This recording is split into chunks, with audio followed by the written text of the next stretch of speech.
Good evening, everyone. If we could please have the boys basketball team, managers, athletic director, principal, please join us up front. You can go on the other side of the pit curtains, come all the way up. And because we're filming, you can face out that way.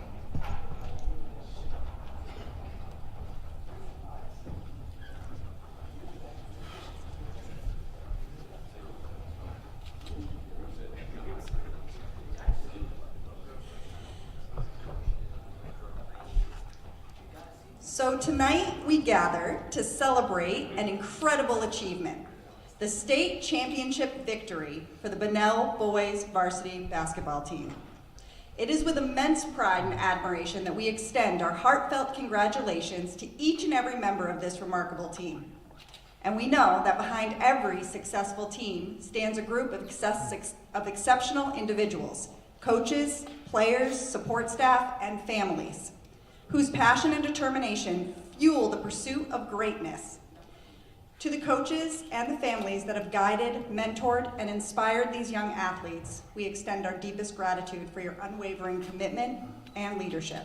To the players, with your talent, your hard work, your sportsmanship, you have set the standard for excellence that'll be remembered for years to come. Each one of you has contributed to this historic victory in your own unique way.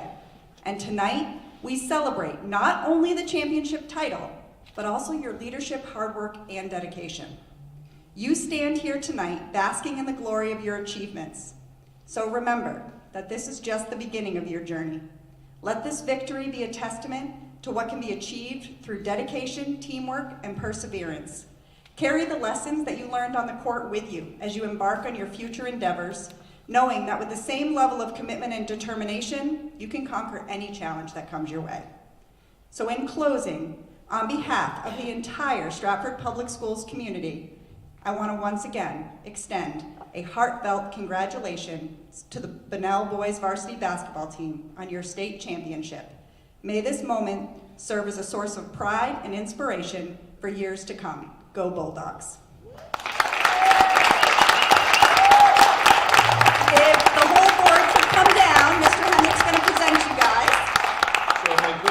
Read the plaque. On behalf of the Stratford Board of Education, congratulations on your remarkable victory in the 2024 CIAC Division III Boys Basketball Championship. Your hard work, dedication, and teamwork have led you to this outstanding achievement. May this moment be a testament to your talent and commitment. Way to go, Bulldogs. Presented March 25th, 2022.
So if everybody can make sure the microphones are on.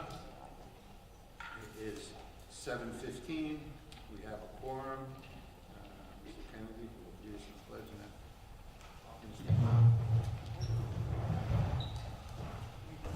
Almighty God, to bless this meeting of the Board of Education. So guide us and rule us over our hearts and minds, that all our deliberations and decisions made in accordance with you, with your will, and lead to the advancement and welfare of the community in Stratford whom we serve. Amen. Mr. Chairman, the pledge. Pledge allegiance to the flag of the United States of America, and to the republic for which it stands, one nation, under God, indivisible, with liberty and justice for all. So moving on to opening remarks. We're still in the process of the budget. We've had many talks with the mayor, the council. Now we're waiting for their final numbers so we can make some of our final decisions. But we'll continue in that process. And hopefully soon we'll have some answers for everybody. As far as decorum, and I would be remiss not to mention this, over the last month, and I know Stratford is a passionate town, but over the last months, some people have behaved very inappropriately. Slanderous comments about myself, insinuations about my wife, attacks towards Ms. Bunnell and her place of employment, comments towards our acting superintendent. I just want to say those comments are inappropriate and unacceptable. Public forum is a place, and I guess we can't really stop what goes on in Facebook. I think, in my opinion, it's a little cowardice to call people out instead of looking them in the face and speaking your mind, but to sit on some of these social media websites and make inappropriate comments about people, their family members, to attack their place of employment because you disagree with their thoughts is highly inappropriate, childish, and I think we've tried very hard to teach our kids not to be bullies, but that's the prime example of bullying. Public forum is a privilege, it's not a right. We will not tolerate attacks against board members or staff. Any person who wishes to engage in that will no longer be permitted to speak at this public forum. If you want to speak about the issues, have at it. If you want to attack me online or in the private social media, go for it. But attacking spouses, employment, and that type of behavior is inappropriate and childish and an act of bullying. So I'm going to ask that you try behave in an adult manner, and we are going to start a public forum. You'll have 3 minutes each. Speak on the issues. Any attacks towards any board member or staff will not be tolerated. Mr. Kennedy will have a timer, and he'll warn you when there's 30 seconds. We ask that you respect the time so we can handle this meeting in a timely fashion. First speaker of the evening is Pam Dalton.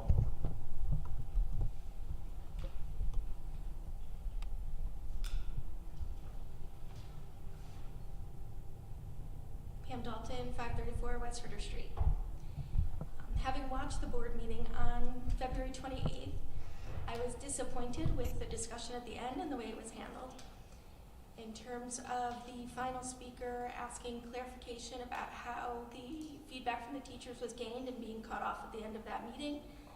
And then I followed that up with reading a letter from the board that said, we have always welcomed open discussion and debate from all sides, and have even encouraged it to express your opinions, an essential piece of democracy. And yet I watched that discussion being shut down right in this forum. So I would ask that the board act in a way consistent with that request in their own letter. I think that's fair. In addition, if it were me, I would have also asked, in what ways were the teachers and other members of the Stratford community spoken with for feedback? Were there focus groups? Were there surveys distributed? How was this feedback collected and by whom? The feedback in that session, and I quote, was our team has spoken to the teachers, and yet no clarification about who that team was, and that was directly asked. When one doesn't engage in meaningful discourse, we cannot function effectively as a community. I ask that you act act in a way consistent with your own words.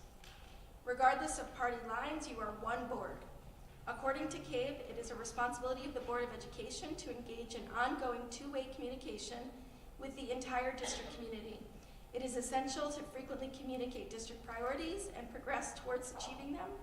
Likewise, it's important to systematically seek input from the community regarding district priorities. District surveys and forums are examples of various ways to obtain input, and I would like to see the evidence that this occurred, especially as it was stated publicly in a board meeting. Also, in terms of the cuts, I would like to know what the plan is for ensuring that students are able to receive Tier 2 and Tier 3 support services, as well as the required 20 hours of computer science instruction, as stated in the Connecticut guidelines. In the absence of the reading and math teachers and media teachers, who will become responsible for those activities? Because the teachers are already overburdened. So asking them to take on additional responsibilities in an already restricted time frame is not reasonable, especially given that the primary teachers, at least, will be implementing a new program for reading as required by Connecticut statute. And so who will be providing support to those teachers in the absence of reading professionals who would be normally providing professional development? So I ask you to reconsider some of that and think about how the teachers are going to be able to accomplish all of the tasks that will end up on them should these cuts be enacted. Thank you. Next speaker is Andrea Corcoran. You go up. Like, it's not that much of a rush.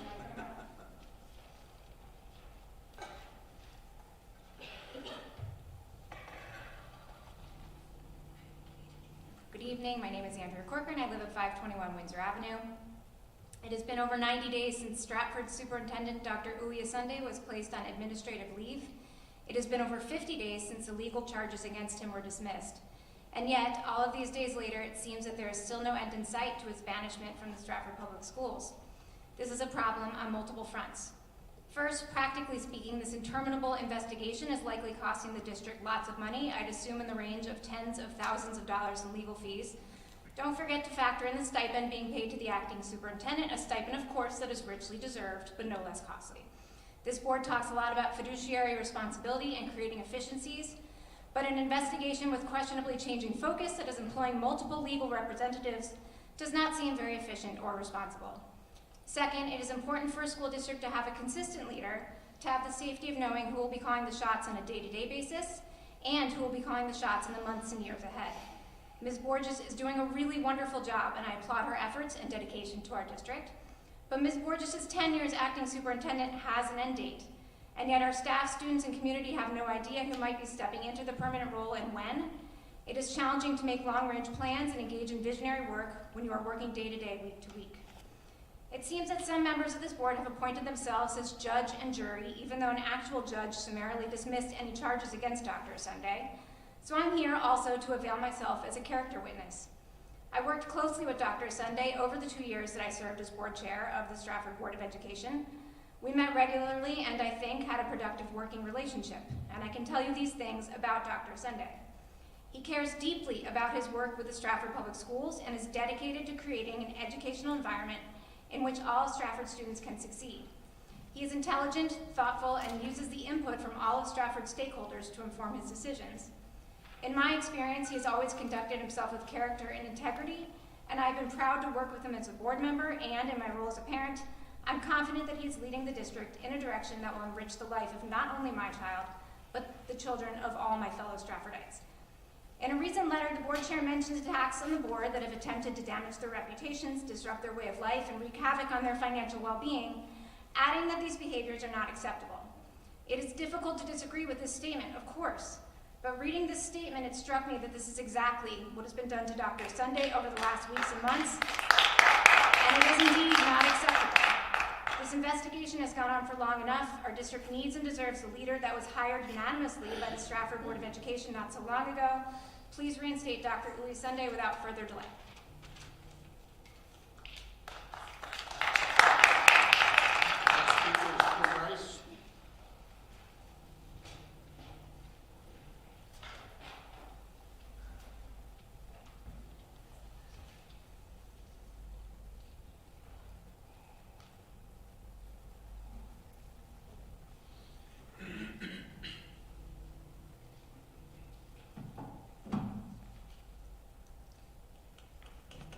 him.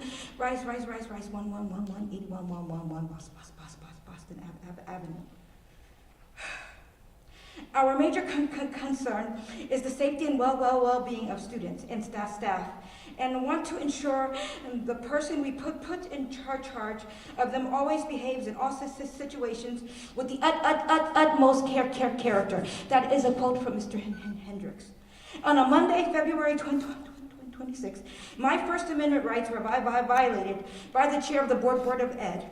Additionally, the Stratford police were weaponized and used against me by Mr. Hendricks, who unlawfully infringed upon my First Amendment rights by forcing me to put down my sign because he could not bear the truth of what it said. His actions were both unethical and unlawful. I must inquire, was I safe? And are our children safe? Will the next black person or any person who speaks the truth have the police called on them? Will they be safe? Furthermore, he acted arbitrarily in changing the speaking times from 3 minutes to 2 minutes. How can rules be altered solely for the personal benefit without considering the rules or the welfare of Stratford's tax-paying residents? Is this safe? Is the Stratford safe? Are our children safe? To the Republican board members, it is concerning that your budget is jeopardizing our children's future, and you don't seem to care. You have yet to demonstrate that our children are your top priority. Are our children truly safe? Moreover, it is deeply troubling and unprofessional that Mr. Hendricks publicly shared details from Dr. Osunday's personnel file. Another clear violation of the law. Can we trust our children's safety with Mr. Hendricks as the chair of the Board of Ed? To the Republican board members, Mr. Hendricks altered the rules to grant himself personal point of privilege to defend his character. Having served on town council, I have never witnessed such behavior before. Once again, I ask, are we safe? Are our children safe? If breaking the law, which Mr. Hendricks did many times that night, is a catalyst for administrative leave, how does he or anyone else who engage in illegal activity still have their seat? Where is the investigation for this extremely inappropriate behavior? One can only deduce the reason for this inconsistent treatment is racism. A black man is being treated unjustly while you allow a white man to remain in his seat after breaking the law. Ma'am, your time is up. Thank you. Thank you.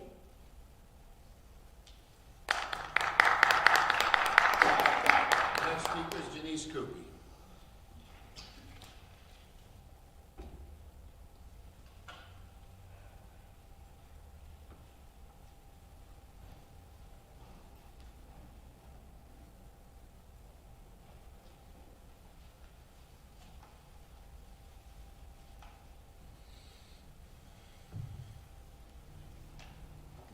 Janice Cupie, 1460 Elm Street. If it pleases the board, I'd like to allocate my speaking time to the lady who has a disability, and there's no accommodations for her. Thank you. There is no, she had her 3 minutes, ma'am. If that's it, then we will move on. Thank you. You were on the board, Ms. Coopy. You should know the rules by all. Shut the fuck up. All right, moving along. Student representatives. Daniel Brennan.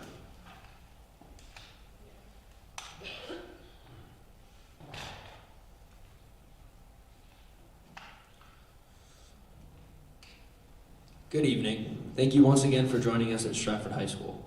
I would like to start off by congratulating Bunnell on their state championship victory over Lewis Mills High School in basketball. It was a hard-fought victory for you guys, and it was well-deserved. Established in 1964 by executive order of the President, the U.S. Presidential Scholars Program recognizes and honors some of the nation's most distinguished graduating high school seniors. In 1979, the program was extended to recognize students who demonstrate exceptional talent in the visual, creative, and performing arts. In 2015, the program was again extended to recognize students who demonstrate ability and accomplishment in career and technical education fields. Each year, up to 161 students are named as Presidential Scholars, one of the nation's highest honors for high school students. The national semifinalists will be announced in mid-April, followed by the 2024 U.S. Presidential Scholars in early May. We are happy to announce that Stratford High School has 2 candidates for this prestigious award. It is an honor to announce the Stratford High School seniors, Michelle Barba and Brianna Williams, who have both been nominated and are in contention for this amazing honor. It is with great excitement that we announce the Stratford High School has been recognized as one of the top 10 high schools in Connecticut for having the highest percent of student enrollment increase in the UConn Early College Experience program from 2022 to 2023 to the 23 through 24 academic school year. The message from UConn went on to say that we want to congratulate you on a successful year and thank you for your dedication and hard work. We know this success would not be possible without the efforts of many individuals at Stratford High School. Congratulations from us all here in the UConn Office of Early College Programs. Please look out for the complete list of top 10 high schools, which will be announced in our next magazine, coming soon. We hope you will share this great news with your community. On March 18th through March 20th, a team of educators, parents, and students traveled to Springfield, Mass. To take part in the Barr Foundation Spring Covening. Stratford High School would like to thank their students, Grace Myron Dominguez and Taylor Bonaventura, as well as their mother and father for representing Stratford High School as we continue to capitalize on student and community voice and look for ways to improve our work in school. On Thursday, March 14th, 2024, 12 Stratford High School business students competed in the 2024 Junior Achievement Stock Market Challenge competition at UConn and Stamford, Connecticut. Before the competition began, there was a panel discussion for the students of financial literacy and workforce development initiatives impacting high school students in Connecticut. Students were able to ask questions and interact with panelists. Stratford High School had 4 teams represented at the competition, and there were 34 teams altogether in the competition from various school districts.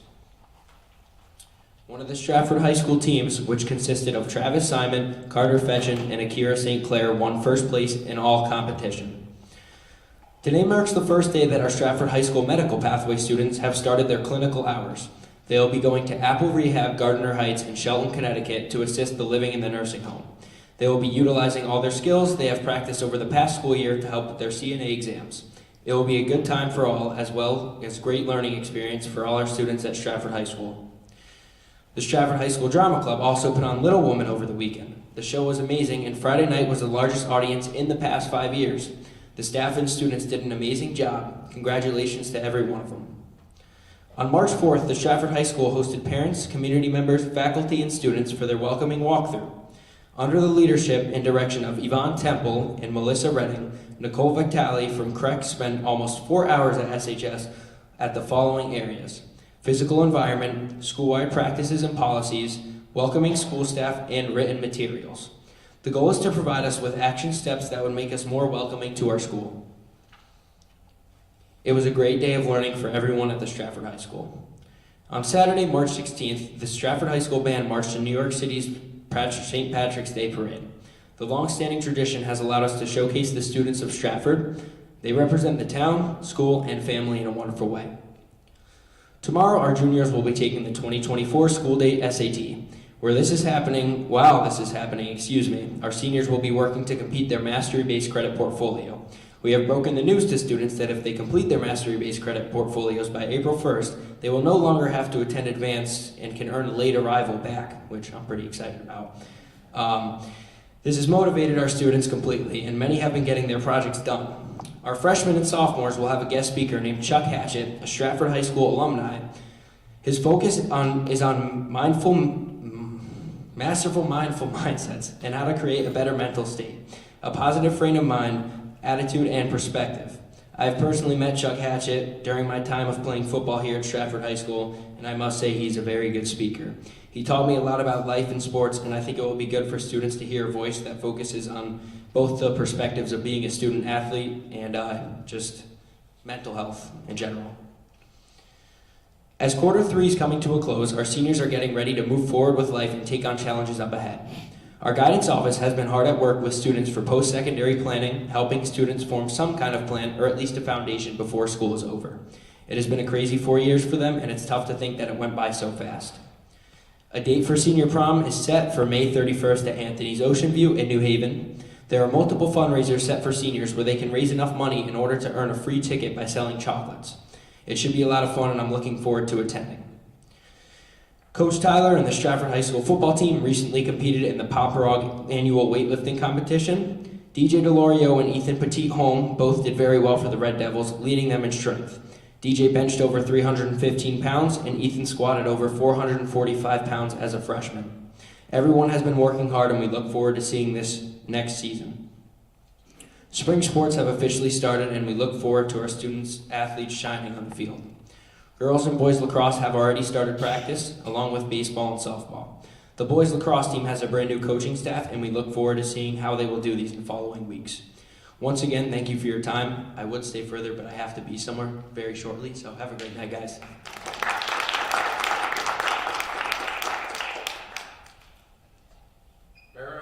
Alfred?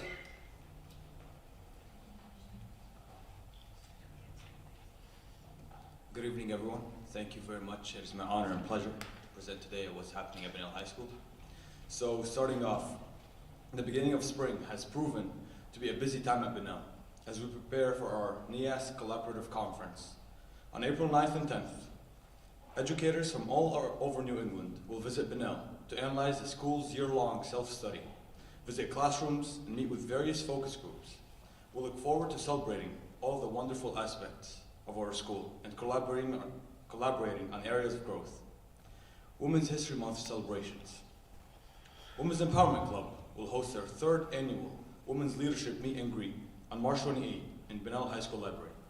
This year, we will honor 50 women of all different career paths, sharing their experiences, setbacks, and triumphs to achieve their goals. Second Helene and Flood Bulldogs in training mentees will be traveling to Bunnell to participate in the meet and greet, as well as team building activities, focusing on advocacy and working together. Our Men of Color and LNC, Living in Color. Bunnell's NLC and MOC held a surprise going away party for Mrs. Stemple on March 6th. We are very grateful for all that she did for us during her time in Stratford Public Schools. The MOC is scheduled to visit Flood Middle School's MOC tomorrow after school. This was an awesome opportunity for us to mentor and bond with the future Bunnell students. Moving on to our band. Our Bunnell Stratford Indoor Drumline is currently undefeated in the Musical Arts Conference competition and is ranked number 1 in the whole state. The championships will be held at West Hill High School on April 13th.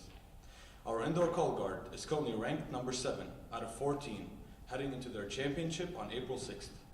The marching band also had a terrific performance at the St. Patrick Day Parade in Bridgeport, Connecticut. Stage and choir. The concert and select choir are preparing for the spring concert and possible competitions in the end of the school year. Bunnell Stage will be releasing a candle fundraiser soon to raise funds to put on a great spring musical.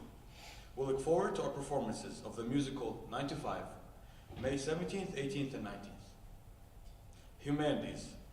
We are very excited to announce that the 12th grader student, Kayla Johnson, won the Rotary District Semifinal 4-way speech contest and will move on to compete in the district final on April 20th at the Trumbull Marriott. This is the first time Stratford has competed in this competition. Best of luck to Kayla. Science. One of our 12th grade students, Hezron Maynard, will be presenting at the Youth in STEM, a leadership and change-making seminar on Saturday, April 6th at the Connecticut Science Center. He will present with approximately 30 students from across the Connecticut state. His mentor, Dr. Khan, will accompany him. As a youth changemaker, Hezron will present his research on the psychological effects of plants in an academic environment and shares his green space project at Bunnell High School. Dr. Tamina Khan and Ms. Kristen Record presented at the Connecticut Education Association Early Career Educators Conference on the topic of accessing a highly qualified STEM education for all students this past Saturday. Mathematics. 13 Bunnell students attended the annual Math Puzzle Program competition at Southern Connecticut State University. Over 35 teams and nearly 300 students from the region participated. And Bunnell was able to support 2 teams of freshmen, sophomores, juniors, and seniors who competed in a puzzle-solving event featuring college-level modern mathematics, which I did participate in, and it was very fun. Our counseling department. Tomorrow, 270 juniors will take the new developed online SAT. Students have been busy preparing for this assessment in their classes. Many took advantage of the after-school SAT prep program, as well as a semester-long SAT course. We wish all of the best of luck to the test takers at Bunnell High School and Stratford High School as well. Student government. Bunnell Student Government hosted another successful blood drive on March 5th. Student government was able to resurrect the battle of the classes in collaboration with DECA on March 8th. We hosted the first of the monthly Leadership Council meetings, bringing together officers of all clubs and activities at Bunnell. We are currently preparing for several events, including the 3rd annual Spring Fling Dance on April 8th, a solar eclipse event at Bunnell High School, and finally securing dates for the May election of Class A government officers to be run by the town's registrar's office again. Our athletics department. Our boys basketball team completed their run to Mohegan Sun, capped off with 45-40 victory over Lewis Mills, earning the Division III Boys State Championship. Jordan Ricketts was named the game's most outstanding player. The athletic department and Bulldog Booster Club are in the process of planning a recognition banquet for the team. The spring sports season is off and running. We're excited to announce that now we offer boys volleyball as a varsity sport at Bunnell High School after a 2-year phase-in period. Please come out and support our spring athletes. Our unified sports has been extremely active since our last meeting, hosting the SWC Unified Sports Basketball Tournament at Bunnell High School, with six other schools attending. They also participated in the Unified Sports Basketball Tournament at East Haven High School. Additionally, the Unified Sports team was part of the state championship weekend at Mohegan Sun, playing at halftime at the championship game. In conclusion, thank you all very much for your time and allowing me to share all that is happening at Bunnell. Have a nice rest of the evening, and thank you. Thank you to both our student representatives. We'll move on to the attorney's report. Mr. Dudas. Thank you. There are 3 items I want to report on. At the last meeting, I reported we had received a demand to bargain from the nurses bargaining unit. The contract's up. Since then, Mr. O'Brien has agreed to serve as the liaison and assist with that, so I thank him for that. Since then, we've also received a similar request from the UAW, the Paras representative, so we'll also be starting that. Similarly, you may, not required, to have a representative sitting in on that. I don't know if Mr. O'Brien is willing to take that on as well, but it doesn't have to be, but certainly that would be helpful to have that consistency. No pressure, Mr. O'Brien. So that's the first thing I would report. The second, I just wanted to make you aware, we have received 2 appeals of residency determinations made by independent hearing officers. In both of those cases, the independent hearing officer ruled that the students involved were not entitled to a school accommodation in Stratford.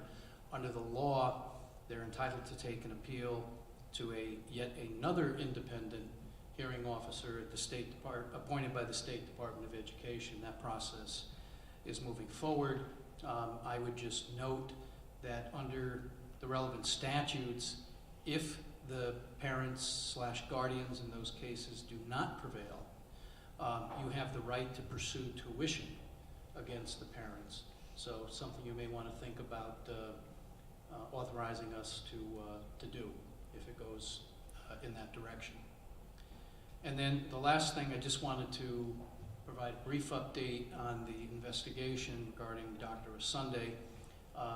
If I didn't say this last time, let me first say, anytime we or anybody else, lawyers, non-lawyers, are asked to do an investigation, it is impossible to determine how long it's going to take because they tend to go down different rabbit holes and you have to pursue it, and you want your investigation to be complete and thorough.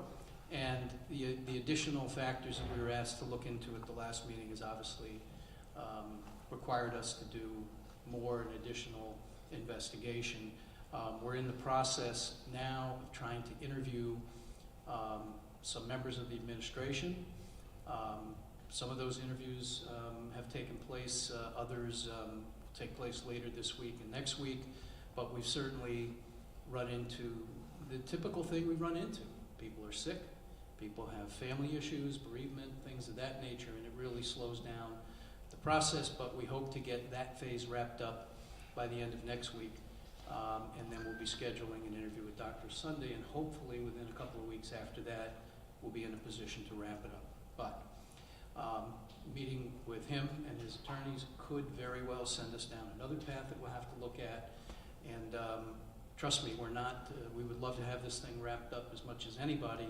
Unfortunately, investigations take time, but that is the current status. And that's all I have, Mr. Chairman.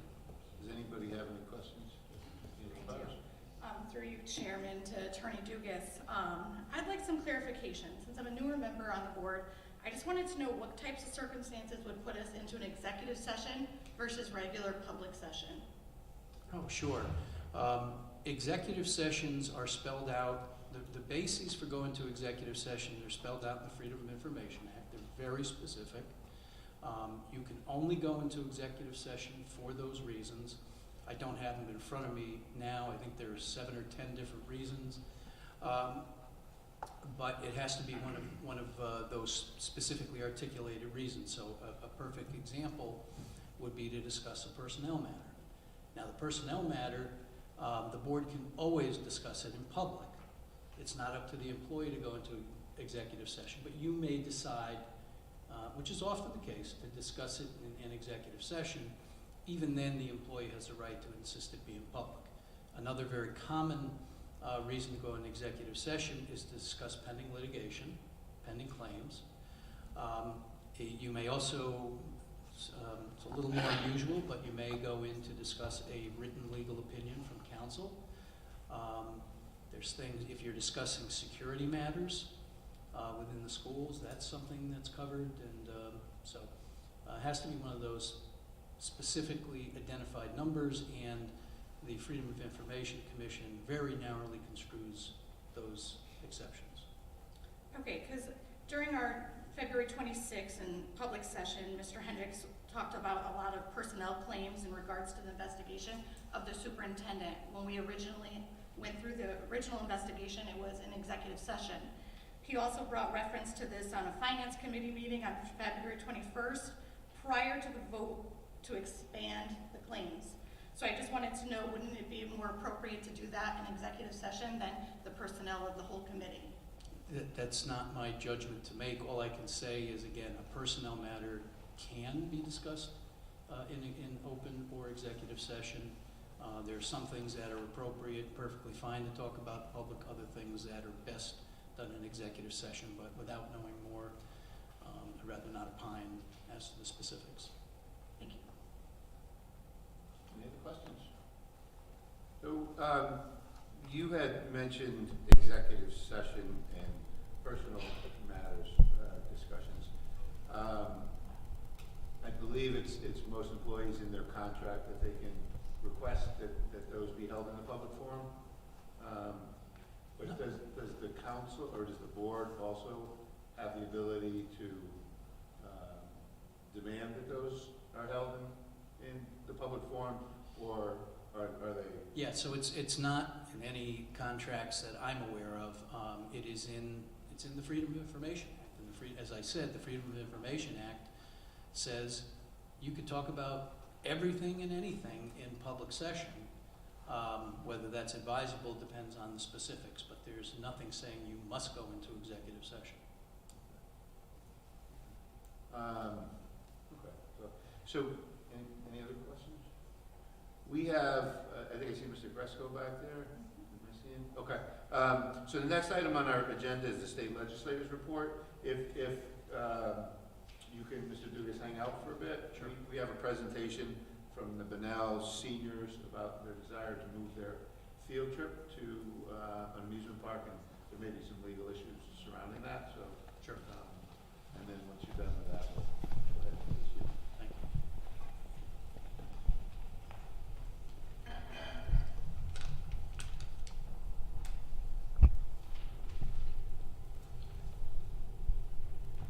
Good evening, Joe Gresco, 121st District State Rep.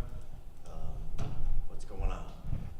We finished our committee process for multiple committees, including the Education Committee, and there's one particular bill that I'm sure you'd all be interested in. It's they got a lot of feedback from other boards of education across the state, so they're going to be looking into some mandate relief going forward. So what that is going to entail remains to be seen, but they're listening to what a lot of municipalities and boards of ed are saying as far as telling what individual municipalities must do, but not giving any direction, or more importantly, not giving any money to do it. So that is a bill that is going to be discussed, but the majority of time between now and the real crunch time of session is going to be spent by the Education Committee in sitting down with the Appropriations Committee to make sure that the funding that we approved for, the funding we approved last year for all of the municipal boards of ed stays. Those figures are fixed. I don't know if you remember, but there was some talk about moving some money around to pay for some admirable things like removing the license charge for teachers to get recertified and that, but that would have come out of all of the monies that were earmarked for boards of education across the state. So they are in the midst of making sure that, for example, Stratford gets our $3 million more than we got the previous budgetary year. So that's going to be the crux, and that's basically it. We were in session today, and we'll be out for a couple of weeks while all of our legislative commissioners, our attorneys, they go through all of the bills that were proposed and prepare them. Prepare them meaning reports on effects, whether or not they're going to cost the state or the municipalities any money. And this takes some time, but we'll be going back in mid-April, and we wrap up on May 8th in a short session. So that's what I've got. I don't want to talk more because you guys got a long night. But I can answer any questions. Mr. Chairman. So, Brian. Hey, Joe, how long have you been on at the state level now? 8 years. You have a good feel for the ECS funding? I got you $3 million more this year, so yeah, so far so good. Because Councilman Aurelia brought up at the budget workshop last week that Stratford gets $1,000 per student less than the next closest one to us, which cost about $7 million. So I did some research, and Naugatuck, the population of 21,000 less than us, gets 7,000 more in ECS funding. And then I looked at a couple other towns, and it just doesn't make sense. Because they are a distressed municipality. I mean, all four are us, and these other three are also Alliance Committee. We're Alliance, but Naugatuck is a distressed municipality, so that's why they get a little bit more funding. We were a distressed municipality a few years ago, but it was very brief, and we're not on the list anymore. So that's, I mean, that can be, either way you look at it, it's either a good thing or a bad thing. Good thing, we're not on the distressed municipality list, we're not getting as much money. Whereas the other question I'd like to see answered is how much do Stratford residents contribute to the state in taxes, state income taxes? If that information's out there, I'd love to hear it. It is out there, and we are 18th when it comes to population in the state. And as far as what we pay, yeah, it's out there. I just don't know what it is off the top of my head. I've seen it before. I can get you that. Thanks. Any more questions? Mr. Chairman. Joe, just a quick question on the mandates. I know that work is just starting right now, and there's a very lengthy list of unfunded mandates. Is there any specific mandates that they're discussing right off the bat, or is it just in general right now? It's in general, but I can tell you from my perspective as the chair of the Environment Committee, one of the bills we're looking at doing is a food scraps diversion bill.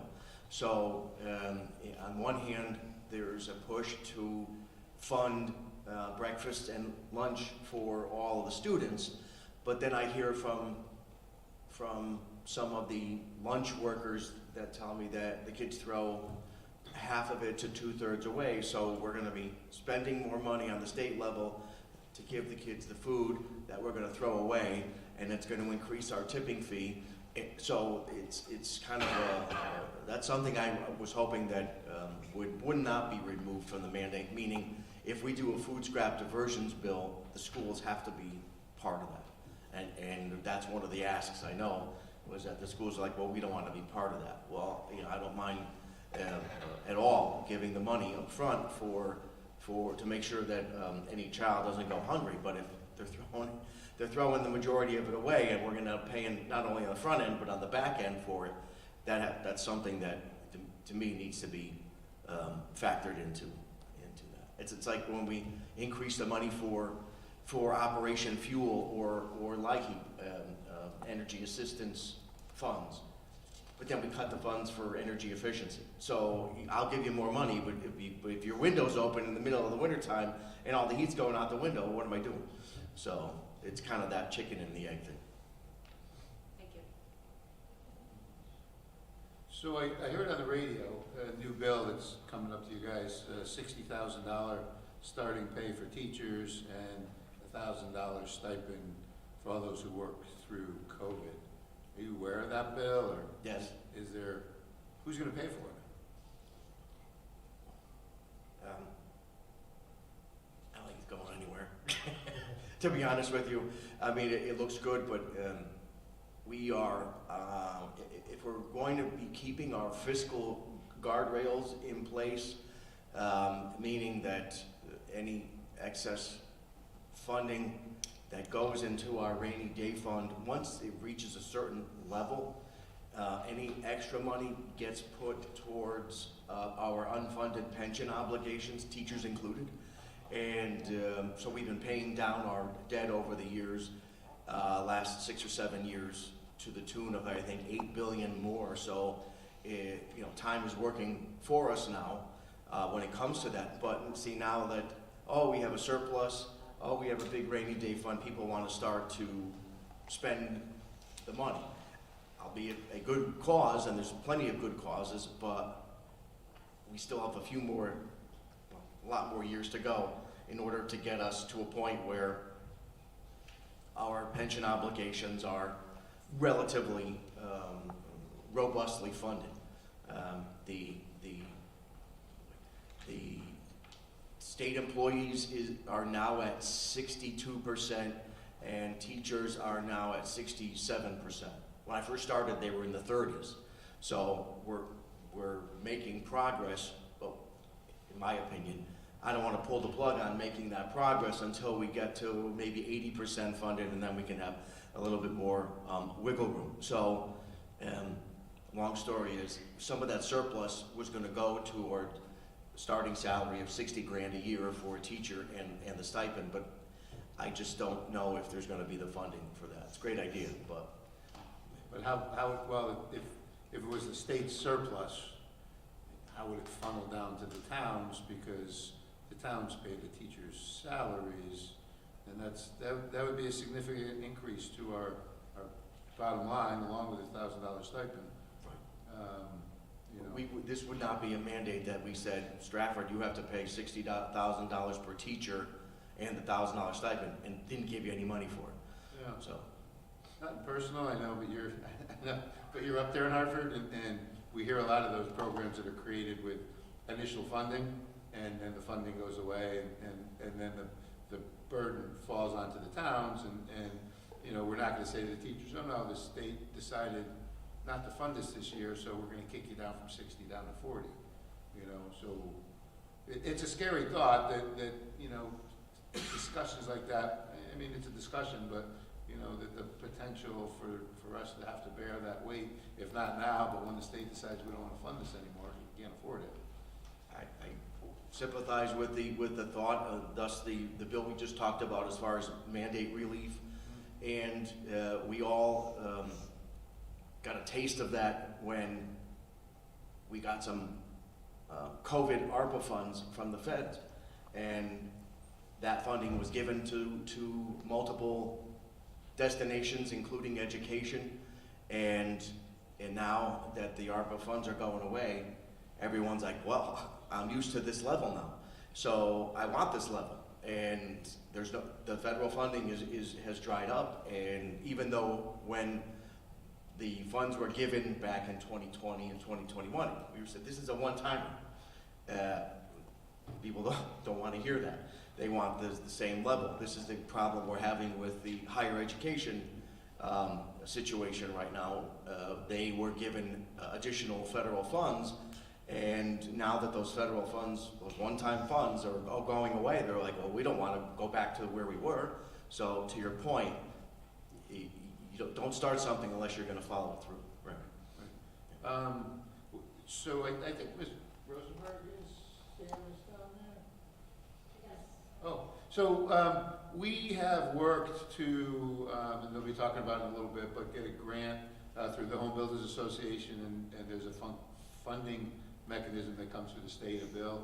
I don't know if you can stick around and listen. I don't remember the bill number, but if you could maybe stick around a bit and just hear what's going on, and maybe you can advocate for us up in Hartford. Sure. But if you could also make sure that, I don't have any of your contact information, so if you can make sure Teresa has it, and then I can just make sure that she knows how to find it. Okay. But yeah, so just if we can have it so that I can reach out to you. Yeah, sure thing. Make sure. But I do appreciate you coming. I know you guys are in session, and a lot of the other Finished guys. early today. We finished early today. Good. That's a good thing. Yeah, it is. Exactly. We're not doing any more damage. I do appreciate your time. Thank you. So if there is no objection, I'd like to take item number 7 on the action steps out of order, which would be the waive the language for field trip policy 6153, senior class 2024, students requesting to attend a different venue, and future policy revision. I believe you guys have a presentation for us. Yes. If you'd like to come up and discuss it, we'd love to listen.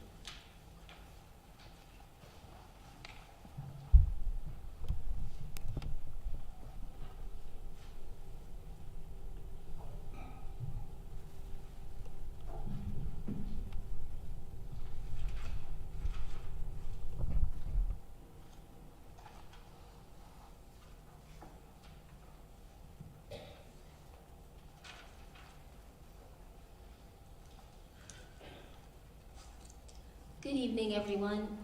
Even though, we are young, lighthearted, and a little starry-eyed, and we aren't necessarily talking about the political or economic states of the current world today, we want to express our sincerest gratitude for allowing us permission to present this evening. I think as esteemed community members, and most importantly, great dress leaders, you can also agree with me on the notion that input, action, and voice from the community at large, and furthermore, our community youth, are very important. These factors are crucial to our identity and purpose as Town of Stratford citizens.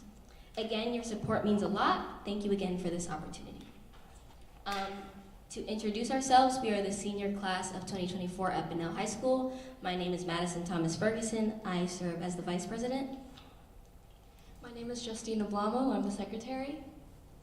My name is Promise Iboki. I am the Treasurer. Our president, Candace Mack, she played a very crucial role in today's presentation and efforts to present to you all, and she could not be here due to unfortunate circumstances, being our presentation was a little postponed, as you guys know. But overall, thank you for your ears, and please take into consideration our requests. Our mission as class officers is to advocate for members of the class of 2024 And we also work to lower the cost of senior activities by doing various fundraisers to make them more accessible to all. Additionally, we plan events for our classmates such as prom and junior ring dance. A lot of effort and planning goes into these events to make them successful and enjoyable.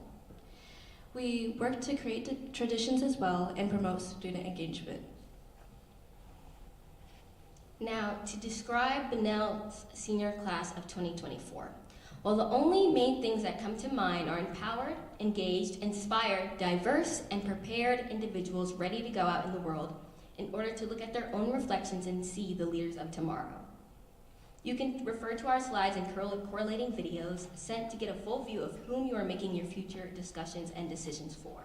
But overall, this group of astounding individuals have in turn impressed and rejuvenated community members and their educators alike. To add on, our seniors have shown nothing but leadership and through their efforts of being part of panels such as the MLK panel at the Baldwin Center and our sportsmanship conference at the AquaTurf Club. They have also served as mentors for both elementary school students under Bulldogs in Training and the freshmen at Bunnell under BHS Connect. Our students have also shown lots of school spirit through leading our pep rallies and student sections at sports games. And as you know, 3 of our seniors had participated in the Stratford Rotary 4-way speech contest, and Kayla was selected as our finalist. And our students have also run their own podcast and have just shown to be like a light for our school and just making sure that everyone is included and having fun. So I asked you all to bring your attention to the policy number 6153 and the last guiding principle of that policy, as it is the one that we were going to be discussing today. And it reads, field trips to amusement parks and similar entertainment venues during school instructional time are not allowed and will not be approved. Grades 6, 8, and 12 may have class days, but not at amusement parks.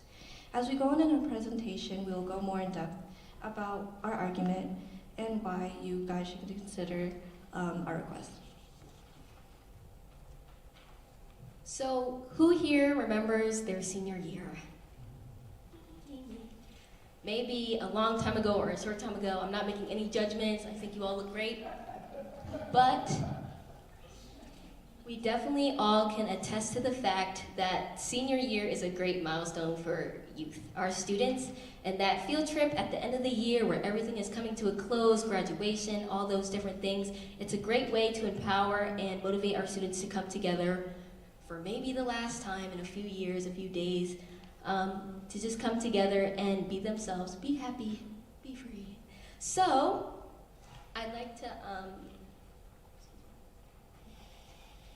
hold on just a second while I get myself situated.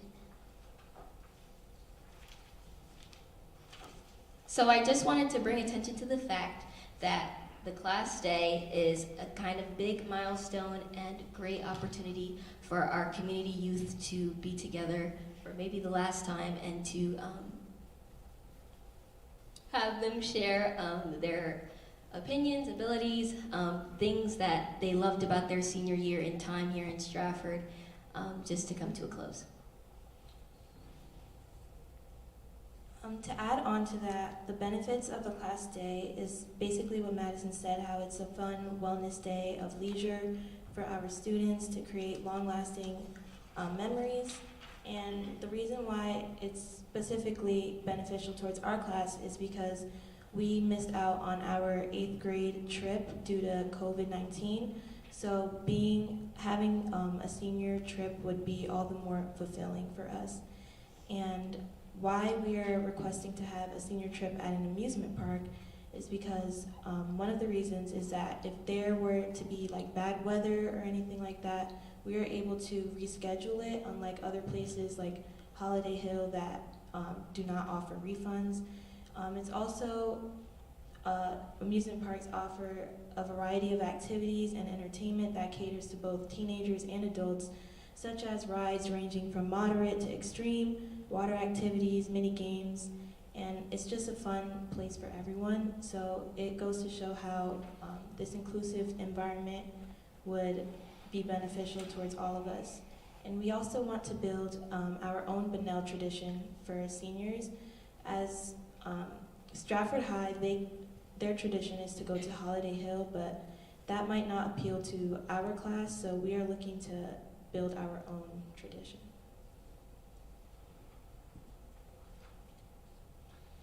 So unfortunately, we're not able to show the video that we made regarding student input, but we ask you guys to look at that video in your own time and listen to what our fellow students have to say.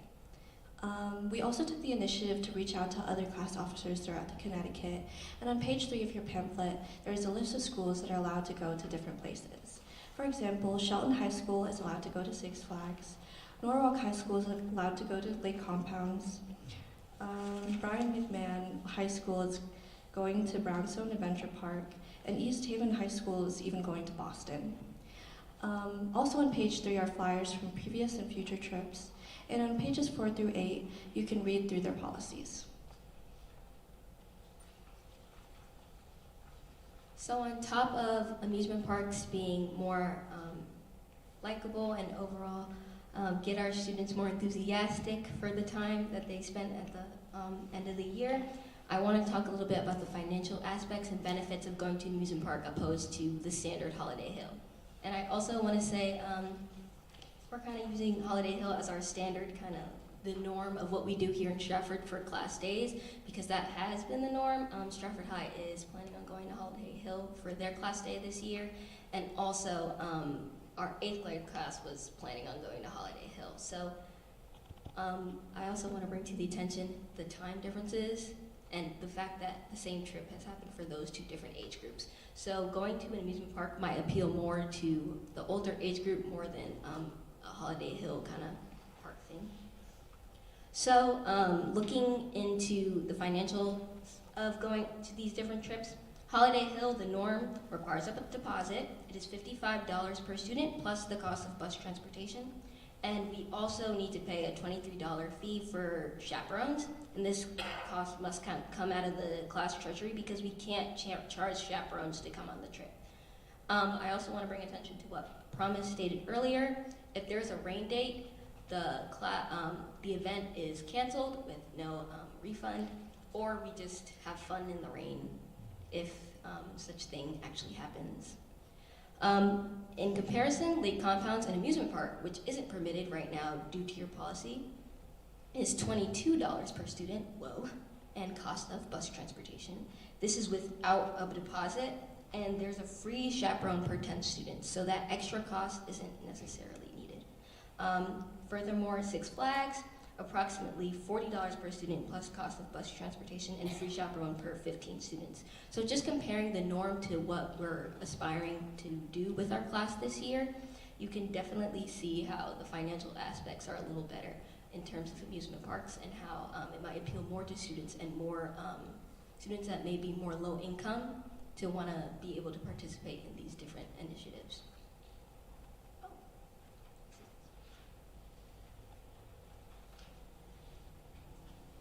I also want to add that what we are requesting here today is an exemption of the field trip policy so that we are able to go on a field trip while the policy is being investigated. So to conclude, we thank you all for your attention and this opportunity. As I stated in the beginning, some key points I just want to make sure we take away is that the financial aspects are significantly less than if we were to go to the norm Holiday Hill, more appealing for the age group. So 17-year-olds, 8/18-year-olds versus, how old was I in middle school? 13. Amusement parks are also, I mean, you guys have been doing amusement parks, so definitely more appealing to our age group, definitely more appealing to the community at large, and for low-income students, they might have the better opportunity to purchase tickets or go with the rest of their class and just have fun and celebrate the end of their senior year. We thank you guys so much for listening and for your encouragement, and we want to also have a big thank you for Dr. Graff, our principal at Bunnell High School, and Ms. Record, the senior class council advisor, for helping us with this opportunity and giving us this platform. Thank you. We'd like to open the floor for any questions pertaining to our presentation. So you're in charge now? Oh, me? Only kidding. Sorry. Only kidding. Only kidding. Does anybody have questions? Any Maybe questions? something. Maybe in later years, I don't know. She said come back up. I said maybe in later years I'll be up there. I hope so. I give you credit for bringing this to our attention and having the initiative to come here. None of us were on the board when this was approved in 2016, so I'd be interested in knowing what the thinking was. One thing I noticed is Trumbull has one of the reasons for recreational purposes. So as chairman of the Policy Review Committee, I will bring this up at future meetings for the future. As far as for today goes, we'll have to discuss that. And but I was thinking, what time of the year are you thinking, May or June? May. So it'd still late be May, during early June. regular school time. Yes. And That is the goal. yeah, that's all I can think of at the moment. Mr. Cormier.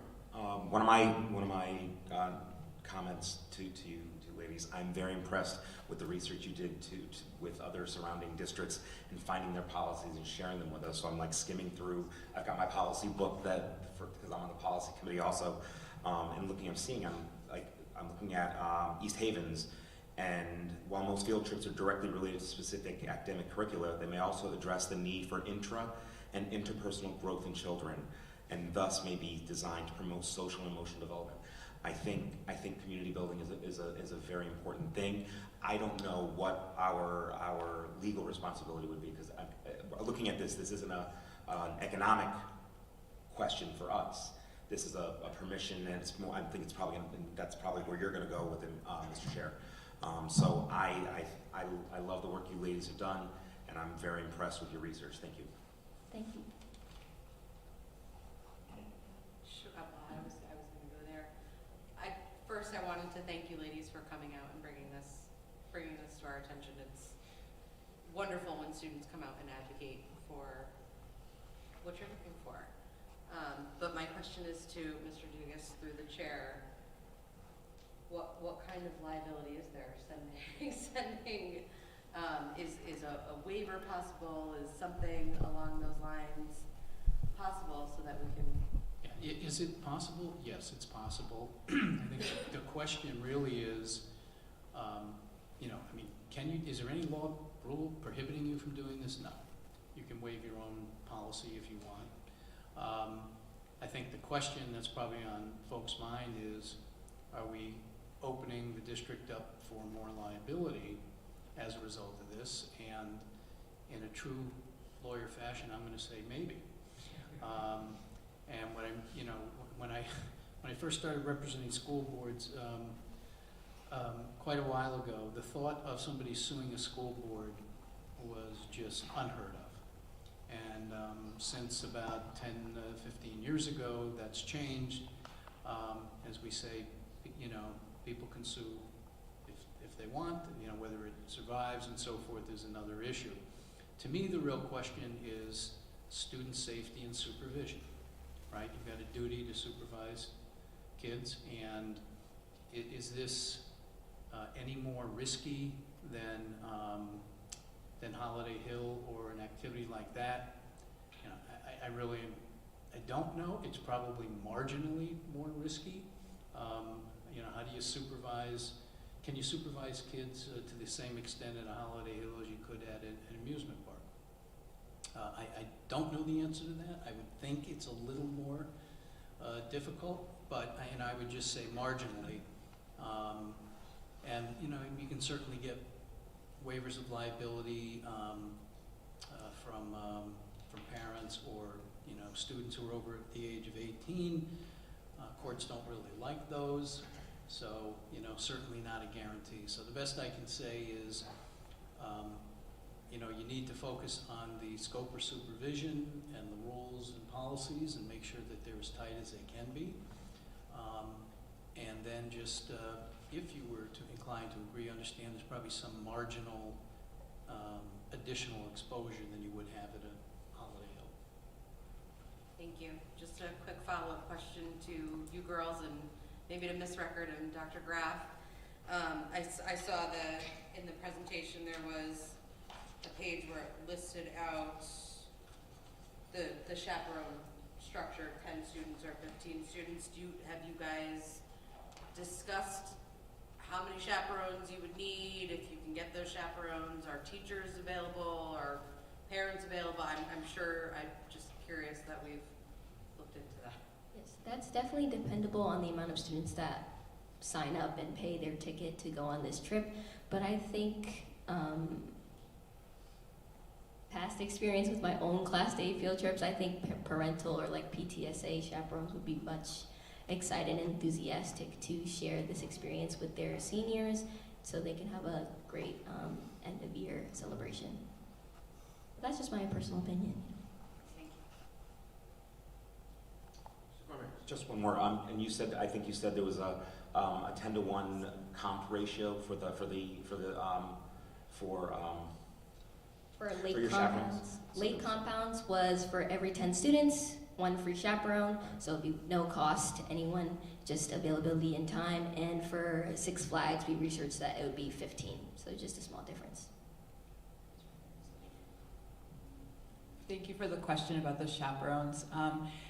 Way back in the day when we did used to go to lake compounds as the senior class trip, what we did was we had 2 adult chaperones per bus.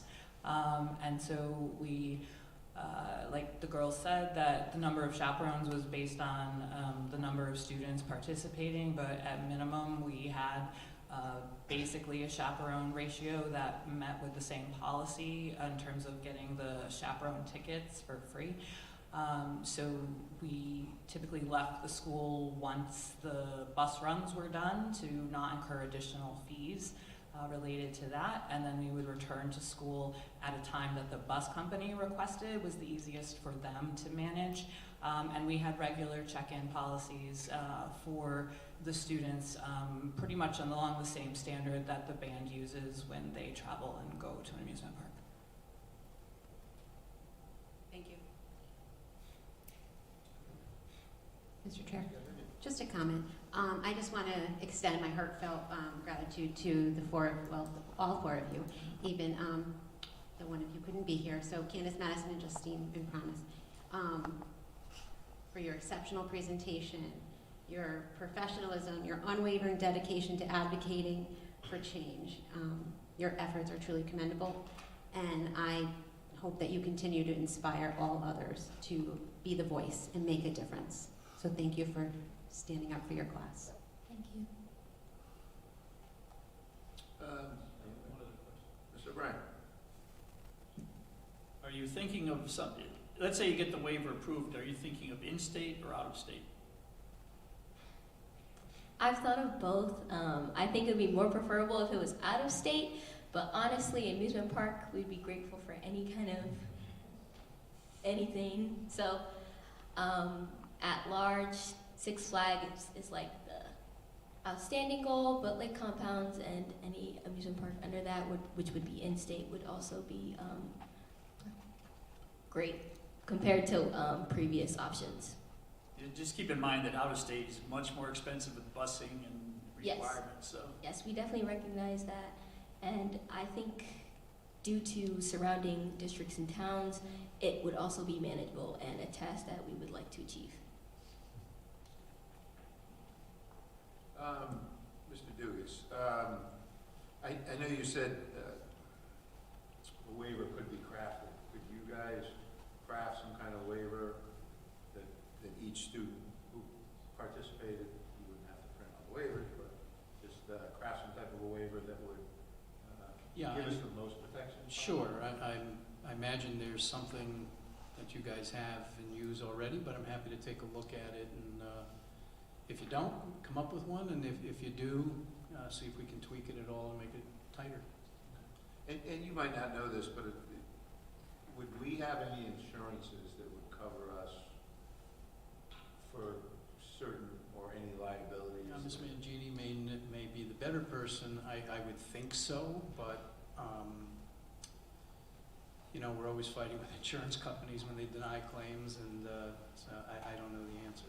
Yeah. I would probably just add that normally anything that is considered associated with our curriculum is covered in a kind of off-premise event. So I would think it would be, as long as it's the board policy is tweaked to allow it. But I do think also, I should add, the insurance company would very much like to see those waivers.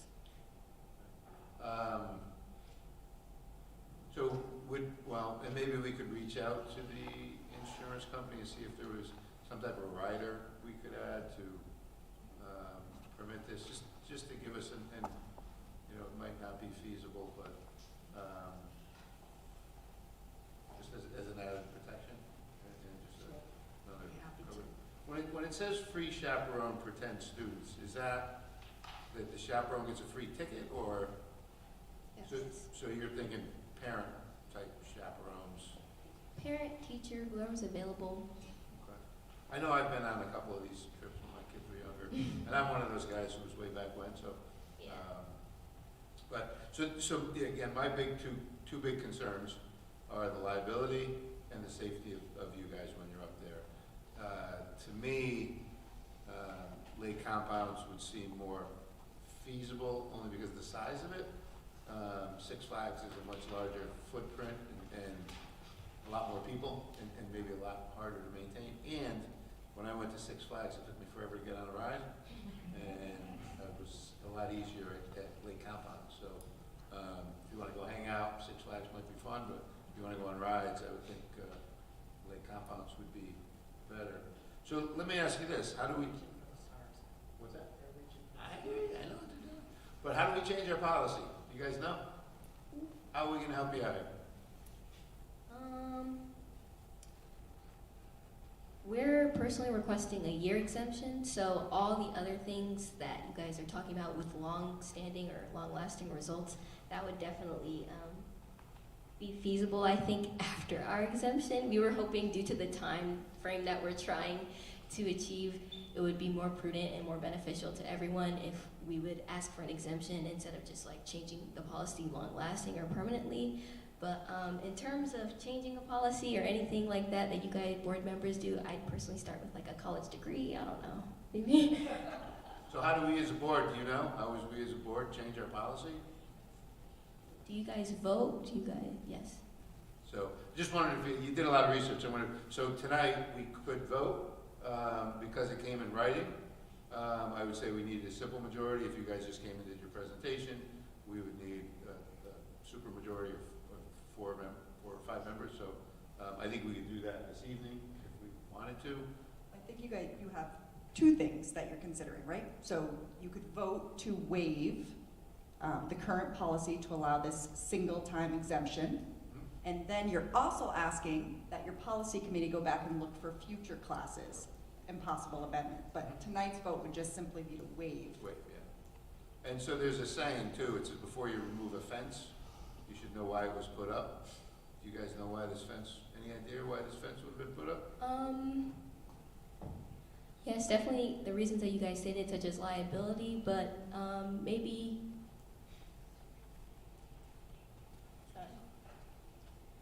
Ms. Rucker, do you have any idea as to why this was put Yeah, up? maybe. I want them to Well, no, okay, that's so. they were in about, 3rd grade. Yeah, hold on. So to be as transparent as possible, I'd say my personal opinion would account for, liability reasons and things like that, but maybe also more outdated views or standpoints on amusement parks and social emotional learning within the high school. Much more mature than those groups who came before you? I think so. Does anybody else have any questions?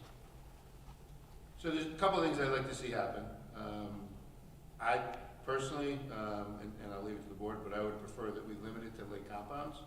I would like to see a waiver crafted by our attorneys and signed by all participants.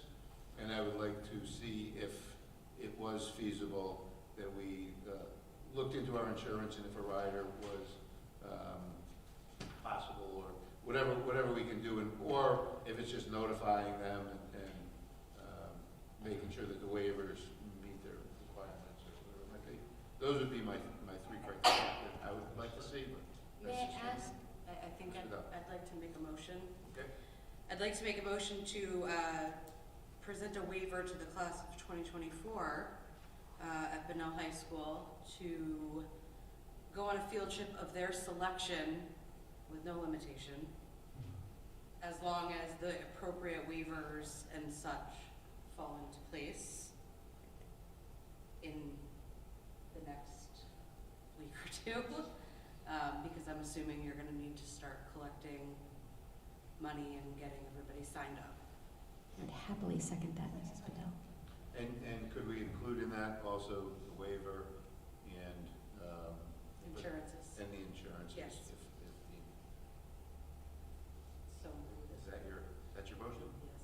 Okay. Is there a second? Second. Ms. Carl Fabian, any other discussion? Mr. Chairman, I would think we already have an existing waiver that's used by the band and the music department for their trips, so we could probably just adapt that. I would still like to have our attorney look, because it's a field trip to an amusement park and there are other issues that could arise. I'm sorry, Mr. Chair, but to Mr. O'Brien's point, right?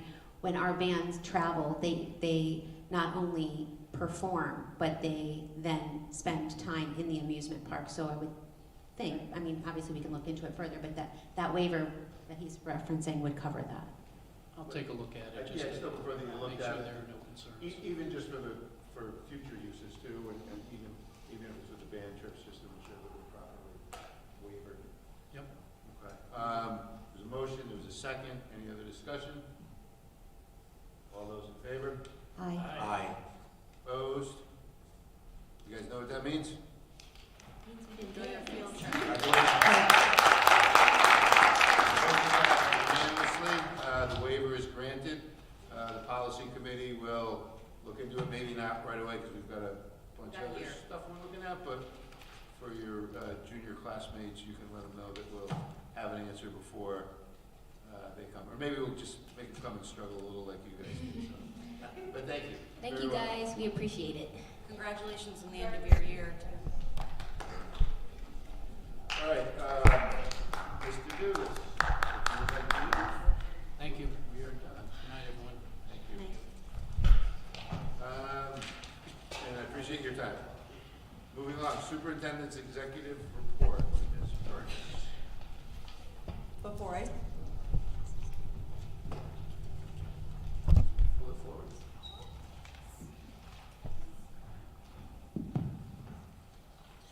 Before I begin, I just want to thank the Bunnell students for coming and advocating. You remind us why we do everything that we do, and I really appreciate it.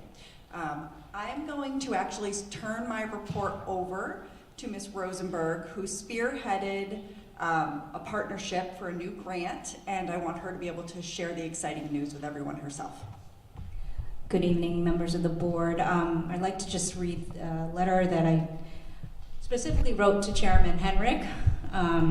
So on behalf of the Stratford Public Schools, especially our CTE department, I write to express my deepest gratitude for your referral and recommendation of the opportunity to apply for the School to Skills Grant Program presented by the Home Builders Institute, as you mentioned earlier, and backed by the Home Depot Foundation and the National Housing Endowment. Within a very short turnaround time, I'm happy to share that our application has been approved. This aligns with our district goal of expanding college and career readiness opportunities by providing students with dual credit and/or work-based certificate offerings. We're excited about these funds as this partnership will help to boost career and technical education by using HBI's acclaimed pre-apprenticeship certificate curriculum, and the collaboration with HBI will allow our students to receive the skills, trades, training, and ultimately obtain an industry-recognized certification for our high schoolers. So I just want to list some of the benefits that the training includes. You learn construction trade basics. You develop practical skills through hands-on projects. You acquire the skills for building industry success. You earn recognized credentials in 9 trade specialties, an affordable alternative to the traditional college paths, and then will broaden students' career horizons. So I believe that without your referral and tenacity, I sincerely believe this would have been a missed opportunity to enhance our current program offerings for our students. So thank you again, and for your efforts in curating new partnerships and industry support. And if I may, I believe what you were referencing, if Representative Gresko is still here, it is the SB 51, which is an act for funding the apprenticeship grant programs. Maybe you could craft a letter as well and forward it over to Ms. Laputis, and she can forward that to all of our legislators. Absolutely. I think there's 5 of them, so having any support. And I know Mr. Paris, the gentleman who you worked with from the home builders, urged us to advocate for that with our legislators as well. Absolutely. Sam, thank you so much for your hard work on this. Absolutely. Have a good evening. Thank you. As we approach the end of March, I want to take an opportunity to remind everyone of some important upcoming events and highlight some recent achievements within our district. So first, I'd like to remind everyone that school will be closed on April 2nd to accommodate voting activities. This closure is necessary as our school buildings will be utilized as polling stations. While classes will not be in session, our staff will be engaged in professional development. On a more celebratory note, I am thrilled to share some of the recent successes within our district. In the past month, I had the privilege of witnessing remarkable achievements from our students and staff. The Bunnell boys basketball team clinched the state championship, showcasing dedication, teamwork, and sportsmanship, and they were joined by the unified basketball team who displayed their talents during the halftime game. It was great work done by all. Additionally, I had the pleasure of attending the Stratford High School's Drama Society production, musical of Little Women. It was truly inspiring to see the talented students bring this beloved story to life on stage. I want this executive report to highlight the numerous community connections that continue to enrich our district. Our partnership with local organizations, businesses, and community members play a vital role in supporting our students' academic, social, and emotional growth. So I'm going to share a few with you now. At Franklin, they have worked with the local author, Monica Talbot Kirks, and she will conduct author workshops and book walks for the Franklin K-3 children. Ms. Mangini and I visited with Parent C, and we were blown away by their dedication, thoughtful questions, and desire to bring the best out of the Stratford Public Schools. Our Alpha students are working with Tabitha Carter from the Connecticut Retail Network in conjunction with the National Retail Foundation with a customized 6 to 8 week customer service Rise Up curriculum certification. This partnership helps the students learn the impact and importance of good customer service, professionalism, and communication that impacts on retail sales. Wilcoxon, for their monthly Spirit Day on March 22nd, celebrated by allowing students and staff to donate $1 and dress up like their favorite person. The money collected was donated to the Ruby and Calvin Fletcher African American History Museum. At BHS, 43 juniors and seniors in the pre-teaching pathway completed 30-hour internships at Second Hill Lane, Flood, Eli, Chapel, Wilcoxon, Johnson House, Worcester, and Franklin as part of their coursework for credit through UConn. At Second Hill Lane, the 4th grade students were able to visit the Stratford Veterans Museum in order to learn about men and women from Stratford who have served their country in the armed forces. This opportunity allowed all the 4th graders, but particularly the 4th grade dual language students who are currently engrossed in a unit about American Revolution, to learn the rich history of the members of their own community. At Eli Whitney, the Student Council put together comfort bags for children with extended hospital stays through Brady's Smile. Although this amazing Student Council put the bags together, it was a whole school effort to fill the bags with donations. Nichols had Stratford police officers read to some of their classrooms. They read chapters from the Nichols One School, One Book. Another group of police officers brought their emotional support dog to Nichols to visit some of the classrooms. And Nichols is also proud to say they have 5 members of the Stratford Volunteer Corps helping out, and the students are loving the connections. Stratford Academy Bobcats have been showing their community spirit with their clothing this month. On Friday, March 8th, the students and the staff wore blue to raise awareness and funds for Autism Speaks. 3 days ago, the school was a sea of yellow in support of a staff member who is currently at home. And finally, on Thursday of this week, Stratford will be full of superheroes as they raise funds for the Police Athletic League. At Stratford High School, the 21st century students participated in resume writing, job applications, and interview preparation sessions with the Stratford Public Library. Tiffany McCrae, head of Teen Services, and Jacqueline Bush presented information on resume writing and provided a template for the 21st century students to develop their own resume. The students then completed applications and practiced interview questions. It was a very interactive session with tremendous opportunity for career development, which was arranged by the Stratford Community Services. As we move forward, let us continue to foster supportive and inclusive environments where every member of our community feels valued and empowered to thrive. Together, we can achieve great things and provide the best possible educational experience for our students. To our community partners, I thank you. And I thank everyone here for the ongoing support and dedication to the Stratford Public Schools. Are there any questions for our acting superintendent?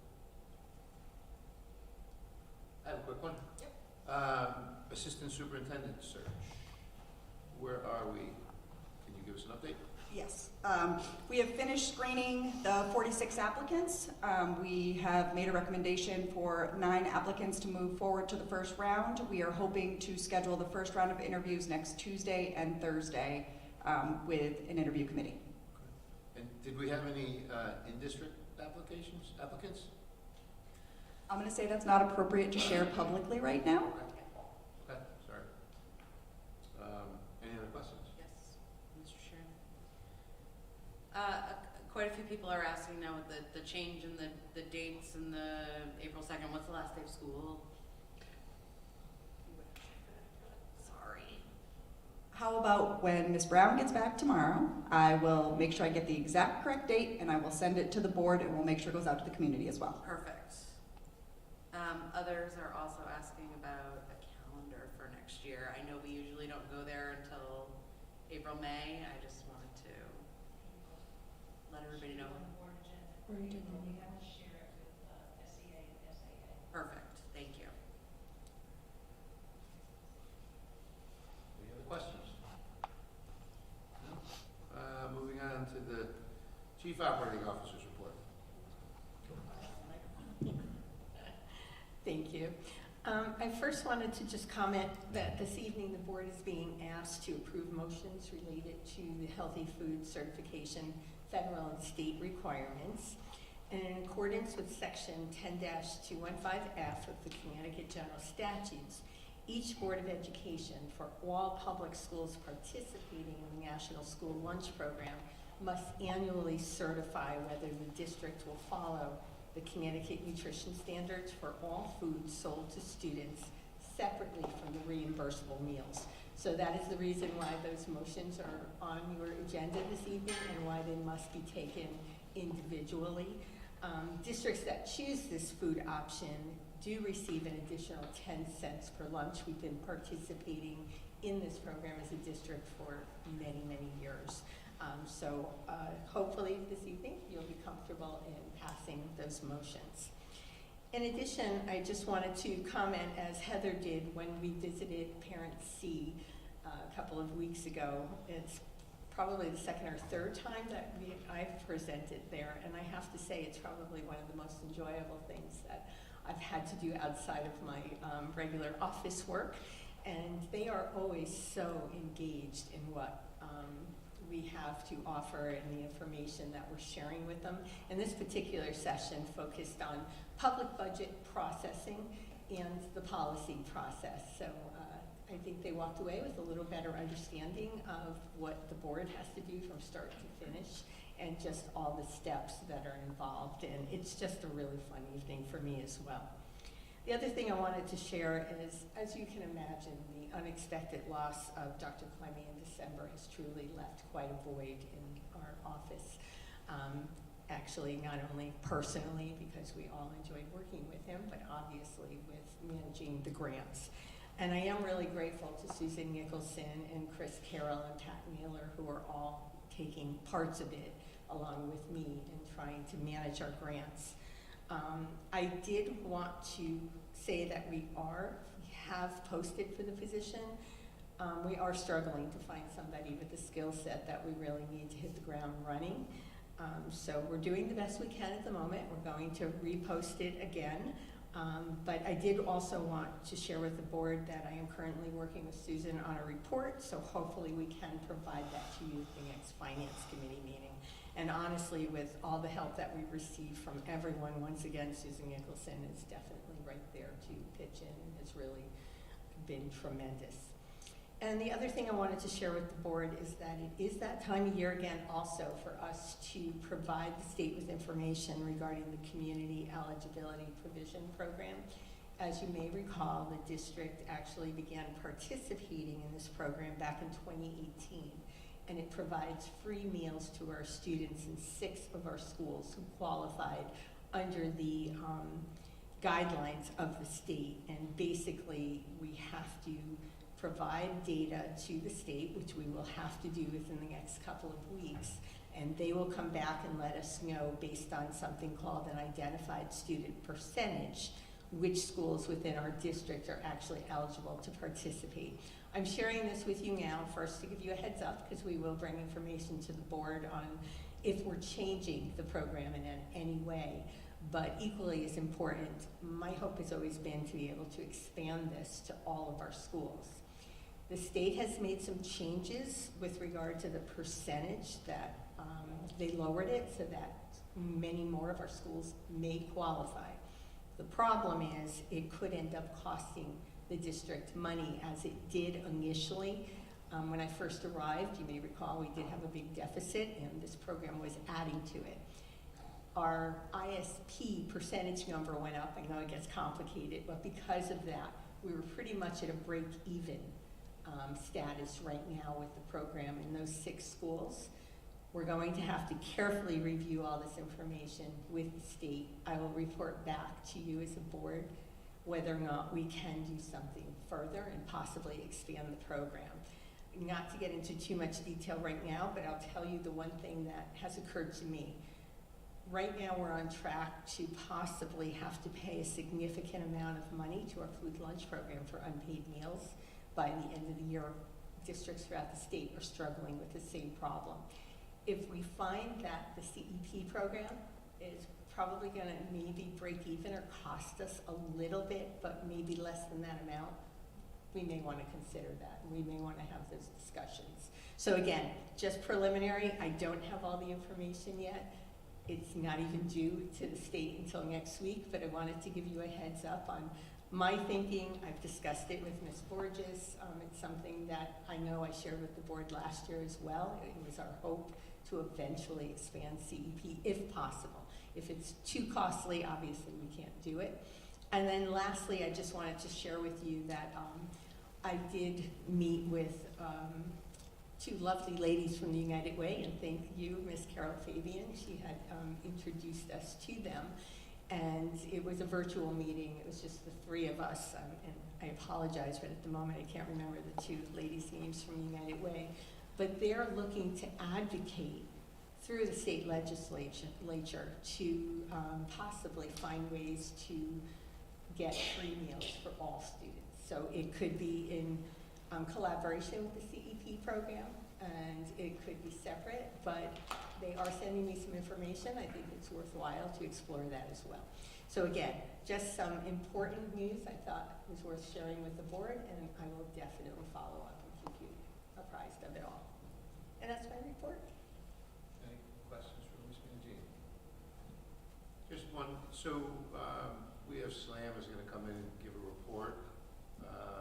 Will their recommendations help us with those numbers to some extent? It could help, it could alter, but the good news is whatever our number is on April 1st, we're locked into that for a while. So we will take, and we have to do this annually. So if we do end up taking one of the scenarios that changes things more drastically than perhaps what is in existence right now. Maybe a couple of our schools would not qualify, but with the lowering of the percentage, I don't think that's likely, so I don't think it would be a problem, but I did think of that as well. Any other questions?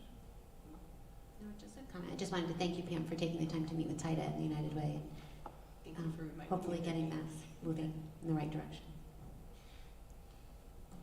Anything else? Ms. Goudsmith, you're up. Thank you, and good evening, everyone. My report starts with the Curriculum Committee. We will be taking a field trip, tonight's the night of field trips, I guess, to observe the dual language program at Second Hill Lane on Friday, April 5th at 9:15 a.m. Additionally, I'll be observing the instructional rounds at Second Hill Lane on Wednesday, April 3rd from 9 to 11. And if board members wish to join me at either visit, please let Ms. Borges know that you would like to attend one or the other visit no later than April 1st, and then we'd love to have you join us at one or other of the visit. The first week in March, schools participated in Read Across America, and students were read to by many visitors across the district, and they had a chance to read silently on their own. Invention Convention 2024 has wrapped up at the district level, and our 45 state semifinalists are putting together their materials and registering. We will hear in about a month if any of them have been invited to the state competition at UConn. We also have 2 of our 5th graders, last year's state finalists, preparing to attend the national convention in Michigan in early June. Our 5th graders participated in a new Audubon project this year focusing on the increasing problem of marine debris that our shoreline faces. They collected more than 5,500 pieces of debris weighing approximately 174 kilograms. The students are currently working on possible solutions to some of the most common types of debris they collected and cataloged.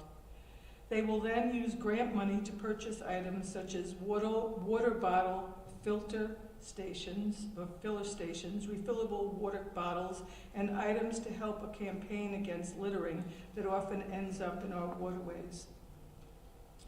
Franklin is hosting a workshop where families can come in to learn about the importance of the SBAC test and make their child a testing kit with encouraging notes and little items for motivation. They also are going to make a test-taking strategies anchor chart to review with their child at home. On March 14th, which was Pi Day, Worcester held its first annual Family Math Night. The event was well attended, and we had Stratford High School students at the event to assist. Families engaged in several activities, including a pi reciting contest. There was one student there who remembered 72 digits of pi.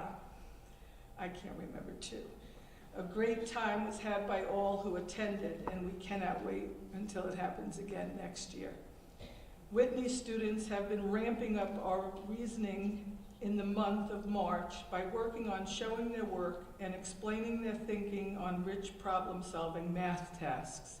Students who show their work or explain their thinking on the problem of the week get a star with their name, and it's put up in the hallways of the school. Collect the Million Challenge, which I understand you all were introduced to in the beginning of the school year, and we are up to about 650,000 beverage can tabs counted as a district. We would love to reach our goal of 1 million tabs by the end of the year, and we would appreciate any support from the community to help us reach that goal. For Chapel, and I mentioned this last month, for Chapel's big read, well, they are reading the book Finding Gobi by Dion Leonard, and the students are enjoying the book. We left you hanging last month, so I wanted to make sure that you knew about it this month. At Wilcoxon, the math coach is supporting staff with implementing the thinking classroom model. In this model, students work on tasks in small groups where collaboration, discussion, and deeper thinking are fostered through a sharing of ideas in both verbal and written formats. At Alpha, in the public speaking program, the students are crafting their own speeches with the title, How to Guard Your Attention and Be Productive in the Presence of Social Media. It's their call to action in guarding our most valuable asset, our attention. Lordship, the second grade teacher, has been doing hands-on centers each month focused on a theme, but with embedded skills in reading, writing, and math. And family members are invited to participate, and they have had an overwhelming number of families join them.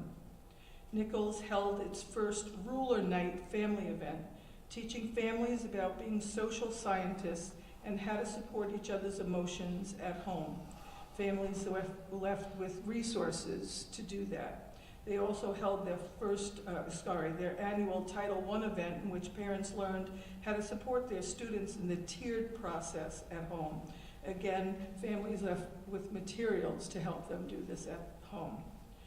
Stratford Academy held a school-wide Leap into Reading Family Night that was organized by the reading teachers.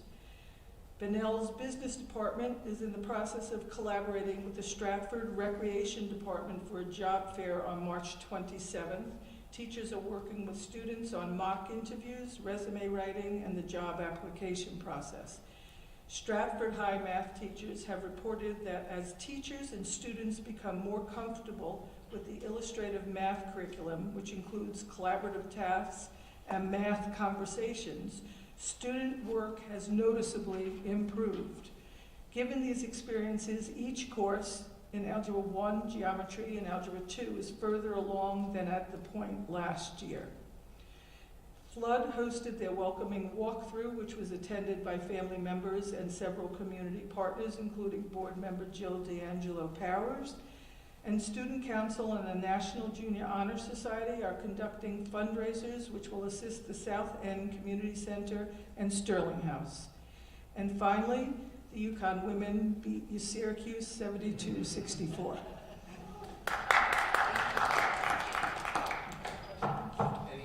Any questions for Ms. Katzman? Thank you. And I hope that somebody takes me up on joining us on those 2 field trips. You'll have fun. Mr. Chairman, one quick question. Are any community organizations helping with the collection of the 1 million tabs? That's a great question. I'd like to know that too. I know that the schools are collecting that, but I'm not sure, but I can find out for you.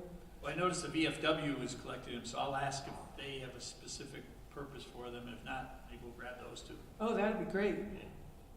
Thank you. Anyone else? This board is People Personnel Services report. There was no finance meeting this month, so I have no updates and reports from pupil services, and I included everything else that I wanted to say in the acting superintendent's report. Thank you. Ms. Mangini, unless you feel you want to stay, you can go if you like. Why don't I at least wait for the healthy food certification? Okay. Thank you. Okay, sure. So there are no budget transfers. I'm going to go ahead and read them. Oh, I'm sorry. I need a motion to accept the minutes of February 26, 2024 and February 28, 2024. Moved by Mr. O'Brien, second by Mr. Fidel. Any discussion? All those in favor? Aye. Opposed? Motion passed unanimously. So there are no budget transfers, and I'll go ahead and read the motion. So the participation in the healthy food option of healthy food certification, the motion pursuant to CGS section 10-215F, the Stratford Board of Ed certifies that all food items offered for sale to students in the schools under its jurisdiction and not exempted from the Connecticut nutrition standards published by the Connecticut State Department of Ed will comply with the Connecticut nutrition standards during the period of July 1, 2024 through June 30, 2025. This certification shall include all food offered for sale to students separately from reimbursable meals at all times and from all sources, including but not limited to school stores, vending machines, school cafeterias, culinary programs, and any fundraising activities on school premises sponsored by the school or non-school organizations in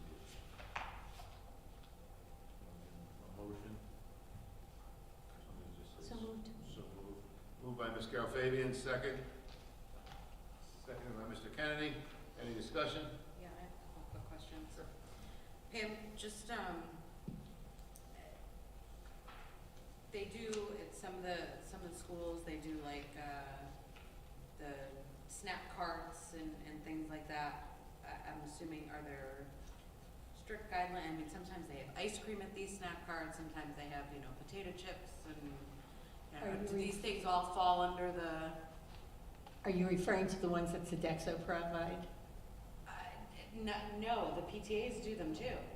They can only do them after the school day is completed. And this there's- also mentions, any fundraising activities and things like that. I mean, the PTAs are selling cupcakes and cookies and brownies, and do all of these things fall under these permissions? They do, however, again, it's after certain times, and as long as they're in compliance with those time frames, which are in the, I don't think it's actually in these motions. Oh, here it is. Says the school day is the period from midnight before to 30 minutes after the end of the official school day. So if they're doing this 30 minutes after the end of the official school day, we're fine. Good question.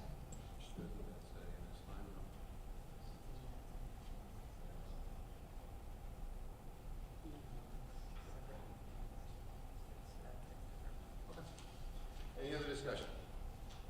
All those in favor? Aye. Opposed? Motion passed unanimously. So motion, the Stratford Board of Ed will allow the sale to students of food items that do not meet the Connecticut nutrition standards, provided that the following conditions are met. One, the sale is in connection with an event occurring after the end of the regular school day or on the weekend. The sale is at a location of the event.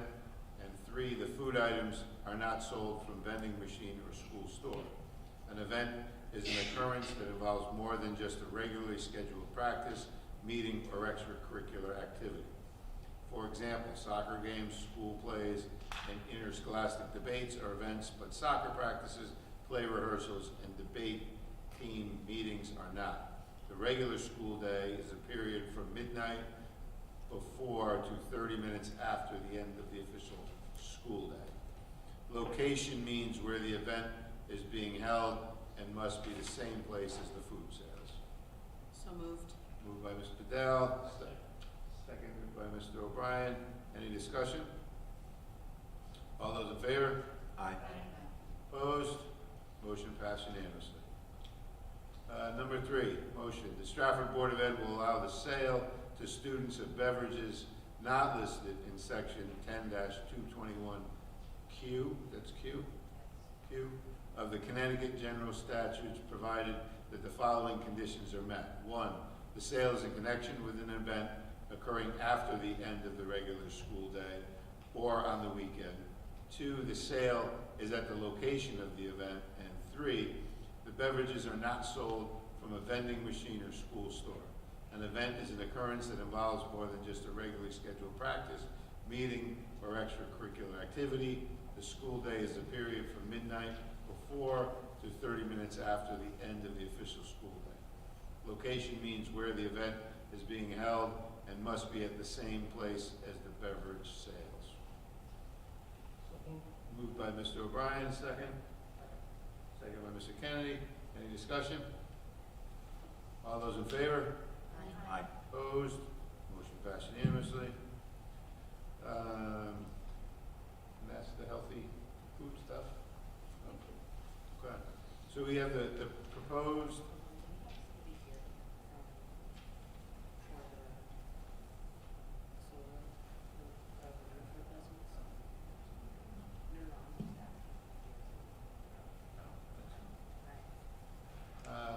So proposed policy 5112, revision, age of entrance, first read status, policy review committee.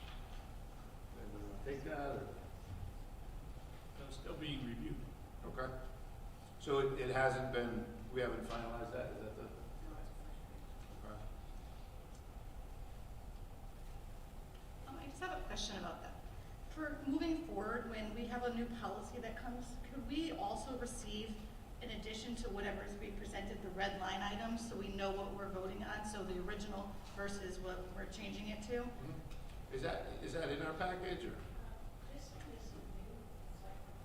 This is new, isn't it? The entire policy. Yeah.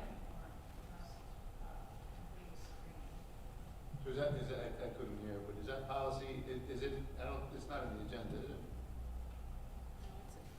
Is it? It's listed on the agenda. It's an entirely new policy. So it's not a red line from something we currently have. It was. There's. It was. I believe I received it, I think, from Mr. O'Brien. It's just the red line. What was changed? What was added? In some discussions, we realized it's easier to see how the policy is being changed rather than just presenting the full new policy without knowing what's been eliminated. I think that's the question. That's the request, that they see the red line item that I happen to have a copy of. So just for my clarification, when we go through a policy change, this says first read. Does it need to be read? Does it need to be discussed at this point? What is the typical process? We haven't seen policy changes often, so.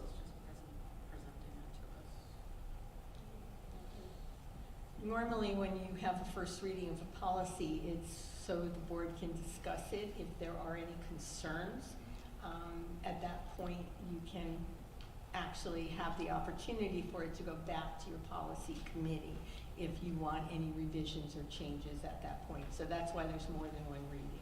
Okay. So the first read is for discussion purposes only, no vote taken? Correct. And then the second read would be. Is when you're the second actually reading doing of a vote. formal motion. And do they have to do any motion to move it to a second reading, or that's just automatic? Right, okay. So it wouldn't be until the second. We don't need a motion to move it to second. I'm sorry, motion is. Okay. Okay, so then we would need a motion tonight. We have it here in our paperwork. So a motion to move it to the second read status. So Yeah. Moved by Mr. O'Brien, second. Second by Mr. Kennedy. Any discussion? And then if we could make sure that when we have it, it does have the red line copies, and so we can see it. I don't know if, yeah. Okay. Any discussion? All those in favor? Aye. Opposed? Motion passed unanimously.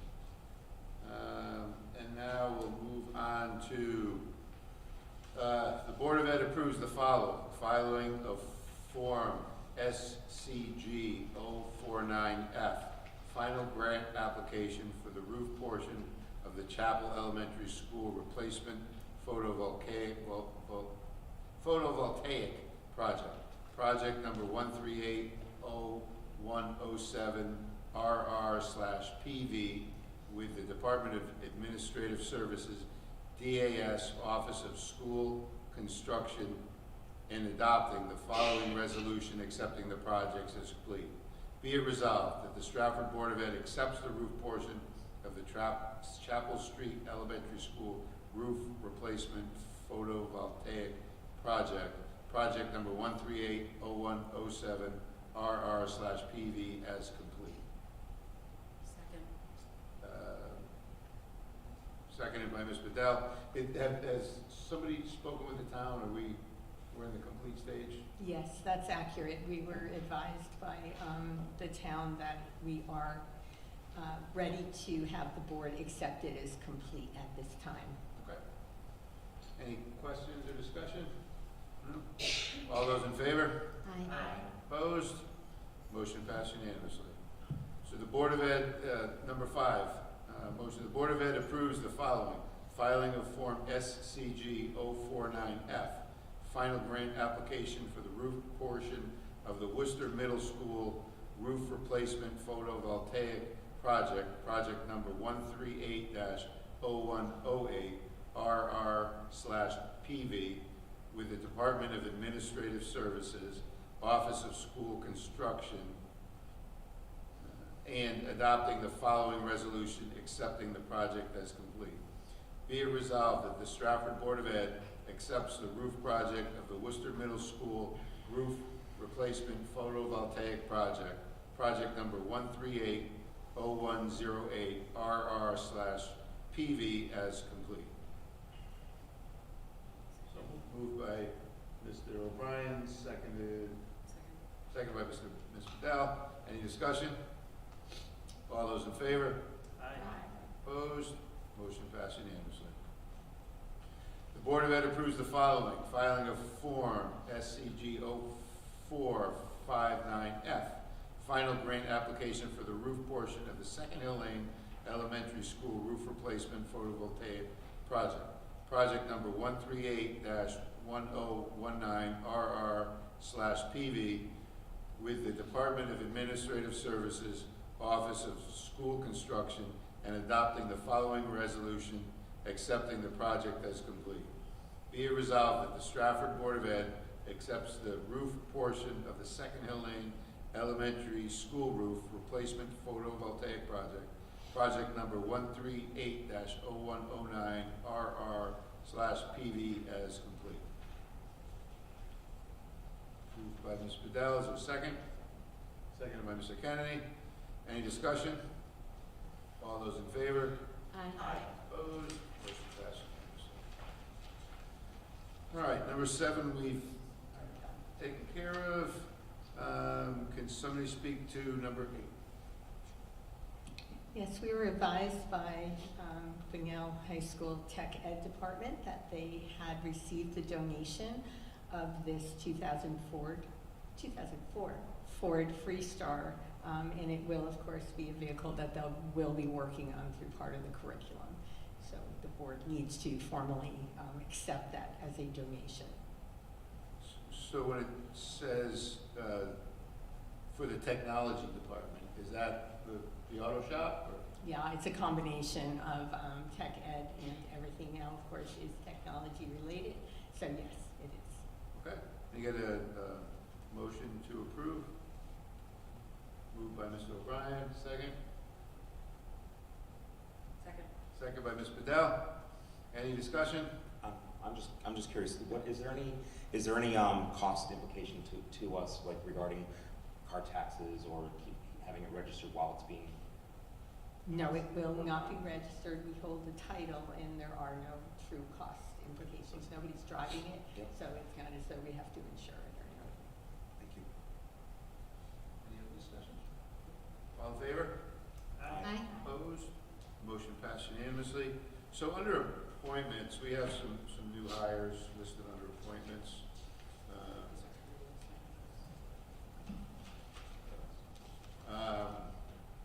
Was that, Teresa, should that have been a number 10, or is that just? Yes, it should have. I apologize for that. Okay. So just for clarification moving forward, if we could just give it its own number, but it is on the agenda. So the appointments would be the new hires, listed a few pages back. Take a motion to approve. So moved. Moved by Mr. Bedell, second by Mr. Kennedy. Any discussion? Can you point me to where that is? Yeah, it's about 6 more pages back. On the top of the page, it says March 2024.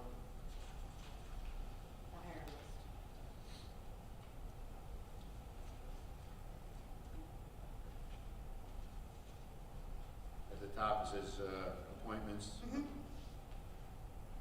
Okay, so just our personnel list of, Pardon? the personnel list of Yeah. appointments and resignations. And, Yes. okay.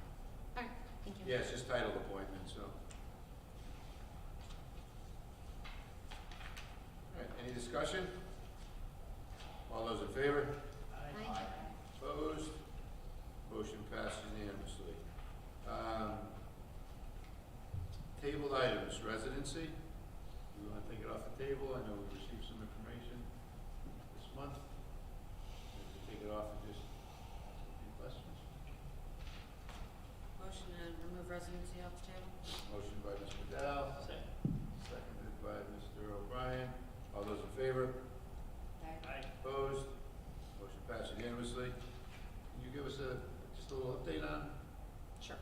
So I provided an overall graph for you just so you could see the progress that Mr. Castro has made this year in working with the building administrators and the residency. Please note that Mr. Dugas, our attorney, did let you know that they are able to appeal and then they can appeal again. And while they're in the appeals process, they remain Stratford Public School students. Okay? Just a little breakdown.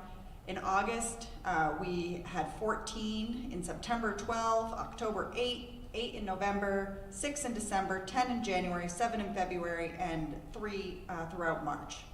And then, you know, we work with the families. Mr. Castro does a thorough investigation. We meet with the families. We issue them a letter. If they appeal, we have a hearing officer come in. The hearing officer hears both sides of the case, then gives their ruling, and then from there, the families can appeal to the state. Do you guys have any questions? Yeah, I do. What is the difference between closed and confirmed? So if it's a confirmed residency, they live here. And a Okay. closed case means that, did I get those backwards? Closed in general. Closed could be, they can present something that may not be a residency case at all, open and close it. Right. Confirm, or they may just withdraw them within the case is closed. Confirm, this one is confirmed that they are Stratford residents. Right. There's been an investigation. So the closed cases, would that be open to further investigation, or is it just there's not enough there to warrant an investigation? If he closes the case, there's typically not enough there to warrant an investigation. I'll give you an example. You know, we received an anonymous tip that people thought there were students living at a house that, you know, attended our schools, and really it was a daycare. And the students were being dropped there because it was a daycare. That case is closed. No need for a thorough investigation. Okay. And pending means that they are. We're waiting for appeal. For what? Appeals. Okay. So appeal and pending are both in the appeal process? Because there's multiple appeal processes. And he's currently working on some of the cases as well. Okay. So some of the pendings would be still under investigation? Still under investigation. Okay. Any other? Yeah, sorry, it's getting late. So pending, he's still working on. Okay. Appeals means we've already come up with a determination and they have appealed what we have found. Okay. Thank you. Any other questions? Motion to return to the table? Second. Moved by Ms. McDowell, seconded by Mr. Kennedy. All those in favor? Aye. Opposed? Motion passed unanimously. Go down to curriculum reports. Mr. Kennedy. So we met a couple weeks ago, having two presentations. One, the post-secondary committee, they presented kind of what's going on with them, and also the language program, as we heard, we're going to be going to do the field trip and Bradford. The post-secondary committees, their main goal is to continue post-secondary partnerships and opportunities to line with the first-year graduate. There was survey data from school counselors and staff, and a lot of this survey has really indicated about more career counseling and career centers that could happen, and then more marketing around all that areas and dual enrollment. So one of the things that we've done is we've hired, under the grant, we've hired a dual enrollment consultant.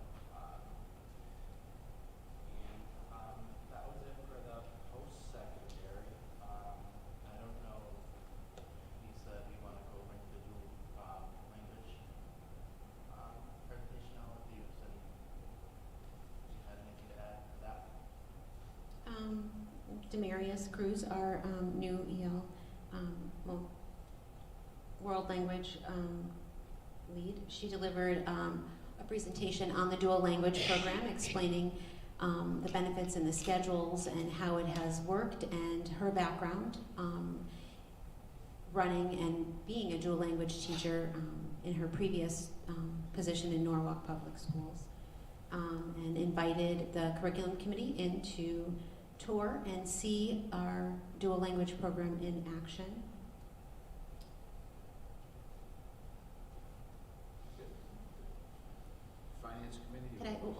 one mother. Just to add, there was also shared with the committee the link to the September 26, 2024 performance assessment presentation. It was shared with all members.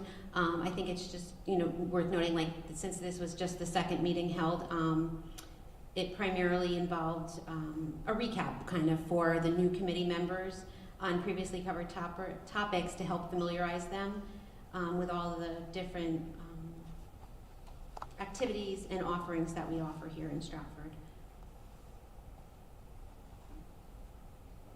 Anything else? No, Finance Committee didn't meet this month. We worked diligently through the month of February, and we're waiting for the review from the town at that point. So we are planning to meet next month on the 10th. Yep. School planning. We had a meeting last month. CAVE is going to be coming. Not CAVE, SLAM will be coming to do their presentation. Our meeting will be April 4th at 6:30. I'll talk to the administration depending on whether we had it here. I think it might not be a bad idea to hold it here, just to give folks a chance to come and see. It might be get a little tight over at the admin building. If it'll work. Just remember it's still virtual for them, so if we do have it here, you may need to be seated down there so you can see the screen. Okay. If people want to come in here. Absolutely. I'm just reminding you of the strange setup here, so you'd have to switch yourself around. Okay.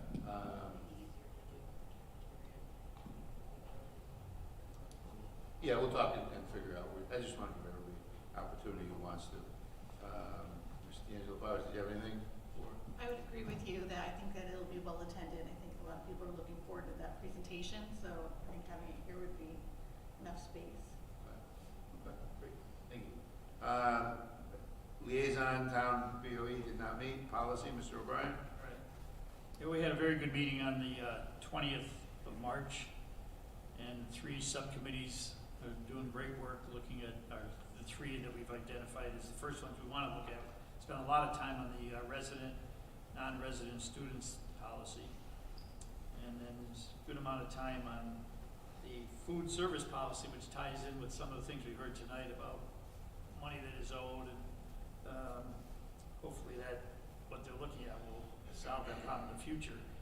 And then the homework policy, no, not the attendance policy, we got a little bit into, but we ran out of time because we had to head to the town hall for another meeting. So, but the committee's working very hard, and we missed you, Heather. Mr. Cormier, any updates? I met with my subcommittee a couple days before your meeting. I was able to make that meeting, and we did find state statutes that superseded our current policies, and I believe they presented them to you to the committee. So, and that's still in the works, though. Yeah, so we're doing more research, but we are finding some things that tie our hands a bit. Yeah. Okay. Great. Thank you. Athletic review, Mr. Kennedy. Okay. And Carol Fabian, I think you're on that too. Yeah. We've not met. Okay. Bylaws committee, we've met. We've started.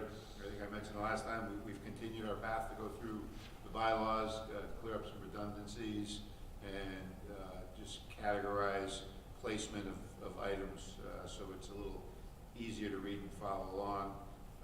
We will probably go through the entire document and then present it to the board at that time, a red line copy so everybody can see what kind of changes. And Ms. D'Angelo Powers, you're on as well? Yep. Any comments? Okay. Naming committee. We do have the reapplication for Ruby McNeil. I will talk with Mr. O'Brien, the chairman, to get a date for that.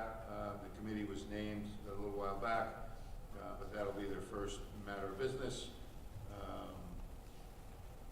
And so we'll keep you updated on that.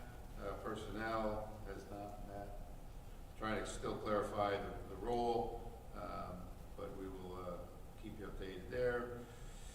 CAVE, Ms. Carol Fabian. No real update. They are just they had their day at the Hill and are advocating for several of the possible bills or policies that are coming forward through legislature. CES, Mr. Kennedy. We got notice on Friday that wanted to report out the school readiness program has opened the waiting list for their August 2024 enrollment. That was part of the conversation at our meeting. Also at our meeting where we talked a little bit, we approved the increasing education for CPAN for CES. I believe most districts are doing that. So that we approved that. And then no update on building needs, good and welfare, any? Something I'd like to say. Mr. Cormier? As an elected member of the Board of Education, I understand the chair's concern about how our families are perceived or treated based on our work here. As a protective father of my 4 sons and equally protective of my husband, I empathize with this sentiment. It's crucial to recognize that we are responsible for our words and actions as public figures. However, it's important to emphasize that the chair does not have the authority to send any correspondence on behalf of the Stratford Board of Education without the express approval of the entire board. Furthermore, it's not acceptable for the chair to act as the spokesperson for the board between meetings without consulting the rest of us. If discussions and decisions are occurring without the involvement of the full board, then the chair might be engaging in a sub-board that excludes certain members. At this point, the chair may have violated section 9040A, number 6, which states, the individual board member has no authority when the board is not in session unless authorized by the board. And also 9040B, number 12, no individual member of the board, by virtue of holding office, shall exercise any administrative responsibility with respect to schools, nor as an individual command the services of any school employee. That's from our bylaws, but also section 6A, page 3, of the training materials provided to us by our board member training and our board member training by the Board of Ed attorney, Mr. Dugas. So the chair must cease speaking on behalf of the entire board without the explicit approval of the entire board in the future. Thank you. Yes, Mr. Hendricks said in his letter that he emailed to the entire school community on behalf of the Stratford Board of Education that we must exemplify and be role models for how we expect our children to behave. I would like to remind our chairman, Mr. Hendricks, that the tone starts at the top. I agree bullying is not acceptable. However, the tone has been set by the chairman and he has been abusive and derogatory to members of our community. The community needs a voice. As an elected official representing our constituents, I implore you to listen to our constituents and not bully them into being silent. I do not agree with you sending out communication on behalf of the board without addressing the board first, especially from the Stratford Public School database. It is an abuse of power and should be reprimanded. Anybody else? Mr. Chairman, I will not let any month go by without talking about some general good. Thank you. Which Heather and Arlene already did a great job of earlier, but getting back to the field trip from Second Hill Lane, 87 students attended on 3 separate days last week, and they were all very respectful, engaged, and they inspired us because they were great. And then I have to compliment the Stratford High and Bunnell High football teams for helping us with heavy lifting at the museum quite often. And over the past, like 5 weeks, I was a judge for 3 invention conventions. Were exciting, but the best one was I was a judge for a future chef contest at Chapel School, and that was great. 6 recipes presented to us were all excellent. And I want to throw it out to other organizations. The Stratford Community Fund has voted to give $1,000 to Stratford High's band for their trip to Honolulu. So I'm challenging other organizations to do the same. Sure. Any other good and welfare? No? We've got some upcoming dates. March 29, 2024 is Good Friday. Schools are closed. March 2nd, 2024. Primary elections, schools will be closed. And April 15th through 19th, spring recess. Schools will be closed. So, hearing none, I'll take a motion to adjourn. So moved. Moved by Brian. All those in favor?